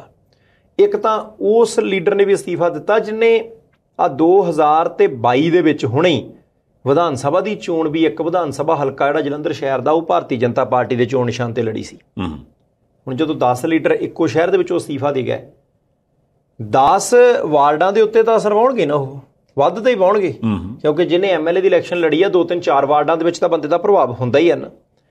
ਹੁਣ ਪ੍ਰਧਾਨ ਸਾਹਿਬ ਦੇ ਆਉਣ ਤੋਂ ਠੀਕ ਪਹਿਲਾਂ ਜੇ 4 ਕੌਂਸਲਰ ਅਸਤੀਫਾ ਦਿੰਦੇ ਆ, ਪਿਛਲੇ ਦਿਨ ਹੀ ਆ ਡਿਪਟੀ ਮੇਅਰ ਸੀ ਨਾ, ਡਿਪਟੀ ਮੇਅਰ ਸੀ ਜਿਹੜੇ ਕਾਂਗਰਸ ਪਾਰਟੀ ਵੱਲੋਂ ਸੀ, ਉਹ ਅਸਤੀਫਾ ਦੇ ਗਿਆ ਸੀ, 1-2 ਹੋਰ ਕੌਂਸਲਰ ਨਾਲ ਅਸਤੀਫਾ ਦੇ ਗਿਆ ਸੀ। ਮੈਨੂੰ ਨਹੀਂ ਪਤਾ ਕਿ ਇਹਨਾਂ ਸਾਰਿਆਂ ਨੇ ਜਾਣਾ ਕਿੱਧਰ ਹੈ, ਪਰ ਕਿਤੇ ਨਾ ਕਿਤੇ ਉਹੀ ਚਲੋ ਚਲਾਈ ਵਾਲਾ ਮੇਲਾ ਜਿਹੜਾ ਸ਼ੁਰੂ ਹੋ ਗਿਆ ਕਿ ਭਾਈ ਹੁਣ ਇਹਨਾਂ ਦਾ ਪਲੜਾ ਭਾਰੂ ਹੈ, ਮਾਰੋ ਛਾਲਾਂ ਤੇ ਉਧਰਲੇ ਪਾਸੇ ਚਲੇ ਜਾਓ। ਜਿਨ੍ਹਾਂ ਨੂੰ ਅੱਜ ਲੱਗਿਆ ਕਿ ਪਾਰਟੀ ਠੀਕ ਨਹੀਂ, ਜਿਨ੍ਹਾਂ ਨੂੰ ਅੱਜ ਲੱਗਿਆ ਕਿ ਸਾਡੀ ਨਹੀਂ 1.5 ਸਾਲ ਤੋਂ ਕੋਈ ਸੁਣਵਾਈ ਹੋ ਰਹੀ ਸੀ, ਯਾਰ ਚੋਣਾਂ ਆਉਣ ਤੋਂ ਪਹਿਲਾਂ ਹੀ ਜਾਣੀ ਕਿਉਂ ਲੱਗਣ ਲੱਗ ਪੈਂਦਾ, ਕੋਈ ਜਾਲਾ ਜੂਲਾ ਉਤਰ ਜਾਂਦਾ, ਕੋਈ ਸਫਾਈ ਹੋ ਜਾਂਦੀ, ਕੋਈ ਅੱਖਾਂ ਦਾ ਜਿਹੜਾ ਸਿਆਸੀ ਤੌਰ ਤੇ ਕਾਲਾ ਮੋਤੀਆ ਉਹ ਪਰੇ ਉਰੇ ਹੋ ਜਾਂਦਾ। ਜਿਹੜੀ ਕਹਾਣੀ ਕੀ ਆ ਦੱਸਿਓ, ਤੁਹਾਨੂੰ ਇਲਹਾਮ ਕਦੋਂ ਹੁੰਦਾ? ਦੇਖੋ ਗੱਲ ਹੈ ਵੀ ਜੇ ਹੁਣ ਮੈਨੂੰ ਤੁਸੀਂ ਲੀਡਰ ਬਣਾ ਲਿਆ ਤੇ ਫਿਰ ਮੈਨੂੰ ਲੀਡਰਾਂ ਦੇ ਹਿਸਾਬ ਨਾਲ ਜਵਾਬ ਦੇਣਾ ਪੈਣਾ। ਠੀਕ ਹੈ, ਲੀਡਰਾਂ ਦੇ ਹਿਸਾਬ ਨਾਲ ਇਹਦਾ ਜਵਾਬ ਬੜਾ ਸੌਖਾ ਤੇ ਆਸਾਨ ਹੈ। ਹੁਣ ਮੰਨ ਲਓ ਵੀ ਤੁਹਾਡੇ ਕੋਲੇ ਕਾਰ ਨਹੀਂ ਹੈ ਜੀ, ਤੁਸੀਂ ਇੱਥੋਂ ਬੱਸੇ ਬਹਿਣਾ, ਤੁਸੀਂ ਅੰਦਾਜ਼ਾ ਲਾਉਂਦੇ ਹੋ ਵੀ ਮੈਂ ਪਹਿਲਾਂ ਇੱਥੋਂ ਫਲਾਨੀ ਬੱਸ 'ਤੇ ਬਹਿਣਾ, ਫਿਰ ਮੈਂ ਉੱਥੋਂ ਆਹ ਬਦਲਣੀ, ਫਿਰ ਮੈਂ ਉੱਥੋਂ ਆਹ ਬਦਲਣੀ, ਫਿਰ ਮੈਂ ਉੱਥੇ ਪਹੁੰਚਣਾ। ਬੱਸਾਂ ਬਦਲਣੀਆਂ ਪੈਂਦੀਆਂ। ਹੁਣ 2 ਆਪਸ਼ਨਾਂ ਨੇ। ਅਗਲਾ ਕਹਿੰਦਾ ਵੀ ਯਾਰ ਜੇ ਤੇ ਮੈਂ ਪਹਿਲੀ ਬੱਸੇ ਬਹਿ ਗਿਆ ਤੇ ਯਾਰ ਗੁਰੂ ਮੈਂ ਬਹਿ ਤੇ ਗਿਆ ਇੱਥੇ, ਪਰ ਇਹਦੇ ਡਰਾਈਵਰ ਸਾਹਿਬ ਚਲਾ ਕੇ ਹੀ ਰਾਜੀ ਨਹੀਂ, ਯਾਰ ਆਹ ਲਾਗਲੀ ਲਾਗੋਂ ਦੀ ਢੂੰ ਕਰਦੀ ਇੱਕ ਲੰਘ ਗਈ ਆ, ਜੇ ਮੈਂ ਕਿਤੇ ਉਹਦੇ 'ਚ ਹੁੰਦਾ ਨਾ ਤਾਂ ਫਿਰ ਗੱਲ ਬਣ ਜਾਣੀ। ਹੁਣ ਇੱਕ ਆਮ ਸਵਾਰੀ ਉਹਨੂੰ ਵੀ ਹੁੰਦਾ ਵੀ ਮੈਂ ਛੇਤੀ ਪਹੁੰਚਾਂ, ਮੈਂ ਫਲਾਣੇ ਥਾਂ ਪਹੁੰਚਾਂ, ਤੇ ਕਿਹੜਾ ਤਰੀਕਾ ਹੋ ਸਕਦਾ? ਜੇ ਉਹ ਸਕੀਮ ਲਾ ਸਕਦੇ ਤੇ ਯਾਰ ਰਾਜਨੀਤਿਕ ਸਫ਼ਰ ਦੇ ਵਿੱਚ ਲੀਡਰ ਵੀ ਤਾਂ ਇਹੋ ਕੰਮ ਕਰਦੇ। ਇਹਨੂੰ ਜਾਪਦਾ ਵੀ ਯਾਰ ਐਸ ਹੁਣ ਗੱਡੀ 'ਚ ਬਹਿ ਤੇ ਗਏ ਆ, ਇਹਦਾ ਕੋਈ ਫਾਇਦਾ ਫੂਦਾ ਹੋਣਾ ਨਹੀਂ, ਆਪਾਂ ਇੱਦਾਂ ਕਰੀਏ ਵੀ ਇੱਕ ਅੱਧਾ ਬਿਆਨ ਦਈਏ ਤੇ ਉਦੋਂ ਬਾਅਦ ਫਿਰ ਪਲਾਕੀ ਮਾਰੀਏ, ਕੋਈ ਨਾ ਕੋਈ ਆਪਣੀ ਬਾਂਹ ਫੜੇ, ਇੱਕ ਤਰ੍ਹਾਂ ਬਸ ਖਲੋਣ ਜੋਗੀ ਜਗ੍ਹਾ ਮਿਲ ਜੇ, ਬਹਿਣ ਜੋਗੀ ਆਪਾਂ ਆਪੇ ਬਣਾ ਲੈਣੀ। ਲੰਘੀਆਂ ਵਿਧਾਨ ਸਭਾ ਚੋਣਾਂ ਦੇ ਵਿੱਚ ਇਦਾਂ ਦੀ ਸੋਚ ਰੱਖਣ ਵਾਲੇ ਕਈ ਲੀਡਰਾਂ ਨੇ ਪਾਰਟੀਆਂ 'ਚ ਛਾਲਾਂ ਮਾਰੀਆਂ ਸੀ, ਕੋਈ ਚੌਥੇ ਤੇ, ਕੋਈ ਤੀਸਰੇ ਤੇ, ਕੋਈ ਦੂਸਰੇ ਤੇ, ਥੋੜ੍ਹੇ ਜਿਹੇ ਜਿੱਤੇ ਵੀ ਹੈ, ਪਰ ਬਹੁਤਿਆਂ ਨੇ ਲੋਕਾਂ ਨੇ ਪਾਣੀ ਪੂਣੀ ਪੁੱਛਿਆ ਨਹੀਂ। ਨਹੀਂ ਹੁੰਦਾ ਨਾ, ਜਿਹਦੇ ਬੱਸ 'ਚ ਬੈਠੇ ਆ ਮੈਂ ਵੀ ਅਜੇ ਇਹ ਉੱਦਾਂ ਹੀ ਹੁੰਦਾ ਵੀ ਬੱਸ ਅੱਗੇ ਤੁੰਨੀ ਪਈ ਹੈ, ਪਹਿਲਾਂ ਤੁਹਾਨੂੰ ਬਾਰੀ ਦੇ ਵਿੱਚ ਉਹ ਕਹਿੰਦਾ ਵੀ ਬਸ ਮਾੜਾ 2 ਪੰਜੇ ਲੱਗੇ ਆ ਤੇ ਐ ਹੱਥ ਜਿਹਾ ਇਦਾਂ ਪਿਆ ਬਾਰੀ ਨੂੰ, ਬਸ ਨਹੀਂ ਬਾਹਰਲੇ ਪਾਸੇ ਉਹ ਕਹਿੰਦੇ ਸ਼ੀਸ਼ੇ ਤੇ ਬੈਠੀ ਪਾ ਹੈ ਨਾ। ਫਿਰ ਉਹ ਕਹਿੰਦਾ ਕੋਈ ਨਹੀਂ ਔਖੇ ਤੇ ਹੋਣਾ ਇੱਕ ਨਾ, ਬਸ ਮਾੜੀ ਕੋਈ ਸਵਾਰੀ ਉੱਥੇ ਅਗਲੇ ਅੱਡੇ ਤੇ ਉਤਰਨ ਦੀ ਦੇਰ ਆ ਵੀ ਨਾਲ ਹੀ ਧੱਕਾ ਮਾਰ ਕੇ ਮੈਂ ਅੰਦਰ ਹੋ ਜਾਣਾ। ਉਹ ਬਸ ਇਸੇ ਚੀਜ਼ ਦੀ ਉਡੀਕ ਹੁੰਦੀ। ਸਿਆਸਤ ਵੀ ਤਾਂ ਇੱਕ ਤਰ੍ਹਾਂ ਬੱਸ ਦਾ ਸਫ਼ਰ ਹੀ ਹੈ। ਨਹੀਂ ਹੈ ਤਾਂ ਸਫ਼ਰ ਹੀ ਹੈ ਸੰਧਾਲੀਆ ਸਾਹਿਬ। ਚਲੋ ਅਸੀਂ ਉਮੀਦ ਕਰਦੇ ਹਾਂ ਕਿ ਭਾਈ ਤੁਹਾਡਾ ਬੱਸ ਦਾ ਸਫ਼ਰ ਵਧੀਆ ਨਿਕਲੇ, ਟਿਕਟਾਂ ਟੁਕਟਾਂ ਕੱਟੋ, ਜੇ ਪਾਸ ਆ ਤਾਂ ਵੇਲੇ ਸਿਰ ਰੀਨਿਊ ਕਰਾ ਲਿਆ ਕਰੋ। ਪਰ ਇੱਕ ਹੋਰ ਵੀ ਜਿਹੜਾ ਹੁਣ ਪ੍ਰਸ਼ਾਂਤ ਕਿਸ਼ੋਰ ਆਲੂ ਤੁਸੀਂ, ਮੈਂ ਵੈਸੇ ਦੇਖਿਆ ਹੀ ਤੁਹਾਡਾ ਨਾ ਜਿਹੜਾ ਧਿਆਨ ਆ ਆਮ ਬੰਦੇ ਦੀ ਜਗ੍ਹਾ ਦੇ ਉੱਤੇ ਤੁਸੀਂ ਵੀ ਉਹਨੂੰ ਦੇਖਦੇ ਹੋ। ਹੁਣ ਇੱਦਾਂ ਦਾ ਨਹੀਂ 1 ਰੁਪਈਏ ਦੇ ਉੱਤੇ ਤੁਸੀਂ ਵੀ ਪ੍ਰਸ਼ਾਂਤ ਕਿਸ਼ੋਰ ਦੀਆਂ ਸੇਵਾਵਾਂ ਲੈਣੀਆਂ। ਨਹੀਂ ਮੈਂ ਤੇ ਇਹ ਸੋਚਦਾ ਸੀਗਾ ਵੀ ਪ੍ਰਸ਼ਾਂਤ ਕਿਸ਼ੋਰ ਜਦੋਂ ਤੋਂ ਉਹਨੇ ਦੇਖਿਆ ਵੀ ਮੈਂ ਇੱਧਰ ਨਹੀਂ ਜਾਣਾ, ਮੈਂ ਉੱਧਰ ਨਹੀਂ ਜਾਣਾ, ਮੈਂ ਆਹ ਨਹੀਂ ਕਰਨਾ, ਮੈਂ ਉਹ ਨਹੀਂ ਕਰਨਾ, ਬੰਦਾ ਖਬਰਾਂ 'ਚੋਂ ਬਾਹਰ ਸੀ। ਅਚਾਨਕ ਨਤੀਸ਼ ਕੁਮਾਰ ਹੋਰੀ ਉੱਧਰੋਂ ਸਰਗਰਮੀ ਸ਼ੁਰੂ ਕਰਦੇ ਆ, ਉਹ ਇੱਕ ਲੀਡਰ ਨੂੰ ਮਿਲਦੇ ਆ, ਦੂਜੇ ਨੂੰ ਮਿਲਦੇ, ਤੀਜੇ ਨੂੰ ਮਿਲਦੇ। ਮੇਰੇ ਖਿਆਲ ਨਾਲ 1 ਹਫ਼ਤੇ 'ਚ ਜਿੰਨੇ ਗੁਲਦਸਤੇ ਨਤੀਸ਼ ਕੁਮਾਰ ਹੋਰਾਂ ਵੰਡੇ ਹੋਣੇ ਆ, ਇੰਨੇ ਨਹੀਂ ਕਦੀ ਕਿਸੇ ਨੇ ਵੰਡੇ। ਹੁਣ ਉਹਦੇ 'ਤੇ ਜਦੋਂ ਪ੍ਰਸ਼ਾਂਤ ਕਿਸ਼ੋਰ ਸਾਹਿਬ ਦਾ ਇਹ ਬਿਆਨ ਆਉਂਦਾ ਵੀ ਮਹਾਰਾਜ ਜੀ ਜੋ ਵੀ ਕਵਾਇਦ ਕਰ ਰਹੇ ਨੇ ਚਚਾ ਜਾਨ ਜੀ, ਇਹਦਾ ਫਾਇਦਾ ਨੁਕਸਾਨ ਕੋਈ ਨਹੀਂ ਹੋਣਾ, ਮਤਲਬ ਜਿਉਂ ਦਾ ਤਿਉਂ ਰਹਿਣਾ ਕੰਮ ਸਥਿਤੀ। ਹੁਣ ਮੈਂ ਸੋਚਦਾ ਜੀ ਪ੍ਰਸ਼ਾਂਤ ਕਿਸ਼ੋਰ ਸਾਹਿਬ ਨਤੀਸ਼ ਕੁਮਾਰ ਦੇ ਵੀ ਨੇੜੇ ਰਹੇ, ਉਹਨੂੰ ਬੰਦੇ ਨੂੰ ਜਿਤਾਇਆ ਵੀ, ਉਹਨਾਂ ਨੇ ਉਹਨਾਂ ਨੂੰ ਕੈਬਨਿਟ ਰੈਂਕ ਵੀ ਦਿੱਤਾ, ਪਾਰਟੀ 'ਚ ਸ਼ਾਮਲ ਕਰਨ ਦੀਆਂ ਵੀ ਗੱਲਾਂ ਸੀਗੀਆਂ। ਇਹਦਾ ਮਤਲਬ ਨਤੀਸ਼ ਕੁਮਾਰ ਹੋਰਾਂ ਨੂੰ ਪ੍ਰਸ਼ਾਂਤ ਕਿਸ਼ੋਰ ਹੋਣੀ ਚੰਗੀ ਤਰ੍ਹਾਂ ਜਾਣਦੇ ਤਾਂ ਹੀ ਅਗਲਾ ਨੇ ਸਟੇਟਮੈਂਟ ਦਿੱਤੀ ਹੋਊ। ਦੇਖੋ ਜੀ ਇੱਦਾਂ ਦੀ ਇੱਕ ਉਂਗਲੀ ਉਹਦੇ ਕੋਲ ਵੀ ਜਿਹੜਾ ਆਪਣਾ ਹੈਗਾ ਪ੍ਰਸ਼ਾਂਤ, ਉਹਨੂੰ ਹੁੰਦਾ ਕਿ ਜੇ ਆਹ ਉਂਗਲੀ ਦੇ ਉੱਤੇ ਮੈਂ ਨਚਾਵਾਂ ਹਰ ਇੱਕ ਨੂੰ। ਨਿਤਿਸ਼ ਕੁਮਾਰ ਨਹੀਂ ਸੀ ਨੱਚਿਆ, ਠੀਕ ਹੈ, ਅਗਲੇ ਨੇ ਪੈਸੇ ਦਿੱਤੇ, ਕੰਟਰੈਕਟ ਕੀਤਾ, ਇਲੈਕਸ਼ਨ 'ਚ ਉਹਨੇ ਪ੍ਰਚਾਰ ਕੀਤਾ, ਨਿਤਿਸ਼ ਕੁਮਾਰ ਜਿੱਤ ਗਿਆ, ਮੁੱਖ ਮੰਤਰੀ ਬਣ ਗਿਆ। ਫਿਰ ਪ੍ਰਸ਼ਾਂਤ ਕਿਸ਼ੋਰ ਪਾਰਟੀ ਸ਼ਾਮਲ ਹੋ ਗਿਆ, ਤੁਹਾਡੀ ਗੱਲ ਠੀਕ ਹੈ, ਕੈਬਨਿਟ ਰੈਂਕ ਲੈ ਕੇ ਸੀਨੀਅਰ ਮੀਤ ਪ੍ਰਧਾਨ ਵੀ ਪਾਰਟੀ ਦਾ ਬਣ ਗਿਆ। ਉਹ ਹੁਣ ਕਹਿੰਦਾ ਪਾਰਟੀ ਮੇਰੇ ਹਿਸਾਬ ਨਾਲ ਹੀ ਚੱਲੇ। ਨਿਤਿਸ਼ ਕੁਮਾਰ ਆਪ ਕੌਣ? ਉਹ ਕਹਿੰਦੇ ਮੈਂ ਦੱਸਦਾ ਹੀ ਕੌਣ ਹੈ। ਫਿਰ ਬੰਦਾ ਬੰਗਾਲ 'ਚ ਭੱਜ ਗਿਆ। ਬੰਗਾਲ ਵਾਲੇ ਇਲੈਕਸ਼ਨ ਤੋਂ ਬਾਅਦ ਕਹਿੰਦਾ ਜੀ ਹੁਣ ਨਹੀਂ, ਹੁਣ ਬਸ ਆ ਸਿਆਸੀ ਲੋਕਾਂ ਦੂਰ ਰਹਿਣਾ, ਕੰਪਨੀ ਚੱਲੇਗੀ, ਪਤਾ ਨਹੀਂ ਕੀ ਪੈਕ ਕੰਪਨੀ ਆ ਉਹ, ਤੇ ਮੈਂ ਨਹੀਂ। ਹੁਣ ਨਿਤਿਸ਼ ਕੁਮਾਰ ਨੇ ਆ 5-7-10 ਲੀਡਰਾਂ ਨਾਲ ਮੁਲਾਕਾਤ ਕੀਤੀ ਸੀ, ਠੀਕ ਆ ਭਾਈ, ਜੇ ਨਹੀਂ ਚੰਗਾ ਬੰਦਾ ਤਾਂ ਕੋਈ ਗੱਲ ਨਹੀਂ ਚੰਗਾ ਬੰਦਾ ਆਪਣੇ ਘਰੇ ਆਊਗਾ। ਕਹਿੰਦੇ ਜੀ ਨਿਤਿਸ਼ ਕੁਮਾਰ ਨੇ ਕੋਈ ਜੇ ਬੰਦਾ ਸਮਝੇ ਕਿ ਭਾਈ ਭਾਰਤੀ ਜਨਤਾ ਪਾਰਟੀ ਅਗਲਾ ਬਹੁਤ ਵੱਡਾ ਗੱਠਜੋੜ ਖੜਾ ਕਰ ਲੈਣਾ, 2024 ਦੀਆਂ ਲੋਕ ਸਭਾ ਚੋਣਾਂ ਦੇ ਵਿੱਚ ਬਹੁਤ ਵੱਡੀ ਭੂਮਿਕਾ ਨਿਭਾਉਣੀ, ਕਹਿੰਦੇ ਇੱਦਾਂ ਦੀ ਕੋਈ ਨਹੀਂ, ਬੰਦੇ 'ਤੇ ਯਕੀਨ ਨਾ ਕਰੋ, ਕੱਲ੍ਹ ਉਹ ਮੁੱਖ ਮੰਤਰੀ ਬਣੇ ਰਹਿਣ ਲਈ ਕਿਸੇ ਪਾਸੇ ਵੀ ਜਾ ਸਕਦਾ। ਹੁਣ ਗੱਲ ਤਾਂ ਉਹਨਾਂ ਦੀ ਵੀ ਠੀਕ ਹੈ, ਨਹੀਂ ਇੰਨੀ ਸਟੇਟਮੈਂਟ ਤੇ ਠੀਕ ਹੈ ਨਾ। ਹਾਂ, ਪਰ ਪ੍ਰਸ਼ਾਂਤ ਕਿਸ਼ੋਰ ਨੂੰ ਇਹ ਵੀ ਹੈ ਨਾ ਕਿ ਅਲਟਰਨੇਟਿਵ ਵੀ ਦੱਸ ਭਾਈ, ਕੌਣ ਕਰੇ, ਕਿਵੇਂ ਕਰੇ। ਹੁਣ ਜ਼ਰੂਰੀ ਥੋੜ੍ਹੀ ਹੈ ਕਿ ਭਾਈ ਤੁਸੀਂ ਹਰ ਜਗ੍ਹਾ 'ਤੇ ਜਾਂਦੇ ਹੋ। ਹੁਣ ਇੱਕ ਵਾਰੀ ਕੋਈ ਕਿਸੇ ਬੰਦੇ ਨੇ ਮਾੜਾ ਜਿਹਾ ਬਹੁਤਾ ਹੋਸ਼ ਨਹੀਂ, ਤਕਾਲਾਂ ਜਿਹੀਆਂ ਪਈਆਂ ਸੀ, ਸਕੂਟਰ ਡਿੱਗ ਪਿਆ ਤੇ 2-3 ਬੰਦੇ ਤੁਹਾਡੇ ਵਰਗੇ ਸਿਆਣੇ ਭੱਜੇ ਆਏ। ਉਹ ਕਹਿੰਦੇ ਜੀ ਕੋਈ ਗੱਲ ਨਹੀਂ ਤਾਇਆ ਜੀ, ਚਾਚਾ ਜੀ, ਆਪਾਂ ਤੁਹਾਨੂੰ ਘਰ ਛੱਡ ਆਉਂਦੇ ਹਾਂ, ਸਕੂਟਰ ਚੱਕ ਕੇ ਖੜਾ ਕੀਤਾ, ਬੈਠੋ ਤੁਸੀਂ। ਕਹਿੰਦਾ ਨਹੀਂ ਛੱਡ ਤਾਂ ਮੈਨੂੰ ਆਓ, ਪਰ ਸਕੂਟਰ ਮੈਂ ਚਲਾਉਣਾ ਹੀ। ਉਹ ਜਿਹੜਾ ਕੰਮ ਹੈ ਨਾ ਵੀ ਸਕੂਟਰ ਮੈਂ ਚਲਾਉਣ ਵਾਲੀ ਜਿੱਤ, ਉਹ ਮੈਨੂੰ ਲੱਗਦਾ ਵੀ ਇਸ ਮੁਲਕ ਦੇ ਵਿੱਚ ਵਾਹ ਵੀ ਭਾਈ ਸਾਹਿਬ ਸਕੂਟਰ ਮੈਂ ਚਲਾਉਣਾ। ਇਹ ਗੱਲ ਕਿਤੇ ਨਾ ਕਿਤੇ ਤੇ ਪ੍ਰਸ਼ਾਂਤ ਕਿਸ਼ੋਰ ਦੀ ਜਾਇਜ਼ ਲੱਗਦੀ ਹੈ ਵੀ ਨਿਤੀਸ਼ ਕੁਮਾਰ ਹੋਰੀ ਮਿਲ ਤਾਂ ਸਾਰਿਆਂ ਨੂੰ ਰਹੇ ਨੇ, ਉਹਦੇ ਵਿੱਚੋਂ ਬਹੁਤੇ ਬੰਦੇ ਆਪ ਉਸ ਕੁਰਸੀ 'ਤੇ ਬਹਿਣ ਦੇ ਚਾਹਵਾਨ ਨੇ ਜਿਸ ਕੁਰਸੀ ਦੀ ਲੜਾਈ ਹੋਣੀ ਹੈ। ਅਤੇ ਆਪਾਂ ਇਹ ਅੰਦਾਜ਼ਾ ਲਾਉਂਦੇ ਹਾਂ ਵੀ ਜੋ ਪਿਛਲੀ ਸੋਚ ਸਮਝ ਕਹਿੰਦੀ ਹੈ ਵੀ ਜਦੋਂ ਵਿਚੋਲਾ ਹੋਵੇ ਕਿਸੇ ਝਗੜੇ ਦੇ ਵਿੱਚ, ਤੇ ਬਹੁਤਾ ਕਰਕੇ ਨੌਗਾ ਵਿਚੋਲੇ 'ਤੇ ਪੈ ਜਾਂਦਾ ਹੁੰਦਾ। ਹੁਣ ਪੈਂਦਾ ਨਹੀਂ ਪੈਂਦਾ, ਬਾਕੀ ਨਾਲ ਰਲਦੇ ਕਿ ਨਹੀਂ ਰਲਦੇ, ਇਹ ਮੇਰੇ ਖਿਆਲ ਨਾਲ 25 ਤਰੀਕ ਤੋਂ ਪਤਾ ਲੱਗ ਜਾਣਾ, ਜਿਹੜੀ ਹਰਿਆਣੇ ਵਾਲਾ ਉਹ ਪ੍ਰੋਗਰਾਮ ਹੋਣਾ ਇੱਕ ਤਗੜਾ। ਪੱਕੀ ਗੱਲ ਹੈ ਜੀ, 25 ਨੂੰ ਪਤਾ ਲੱਗ ਜਾਣਾ। ਆਪਾਂ ਹੁਣ ਚੱਲੀਏ। ਬਹੁਤ ਸ਼ੁਕਰੀਆ ਜੀ, ਮਿਹਰਬਾਨੀ। ਬਹੁਤ ਜੀ, ਫਿਰ ਇਹਦੇ ਨਾਲ ਹੀ ਇਸ ਪ੍ਰੋਗਰਾਮ ਨੂੰ ਇੱਥੇ ਸਮਾਪਤ ਕਰਦੇ ਹਾਂ। ਤੁਸੀਂ ਆਪਣੀ ਫੀਡਬੈਕ ਭੇਜਦੇ ਰਹਿੰਦੇ ਹੋ, ਉਹਦੇ ਲਈ ਬੜੇ ਧੰਨਵਾਦੀ ਹਾਂ। ਇੱਕ ਲਾਈਕ ਵਾਲਾ ਬਟਨ ਤੁਸੀਂ ਦੱਬ ਦਿੰਦੇ ਹੋ, ਉਹਦੇ ਲਈ ਬੜੇ ਧੰਨਵਾਦੀ ਹਾਂ ਜੀ। ਦੇਖਦੇ ਰਹਿਣਾ ਪ੍ਰਾਈਮ ਏਸ਼ੀਆ TV, ਤੁਹਾਡਾ ਆਪਣਾ, ਤੁਹਾਡੇ ਲਈ।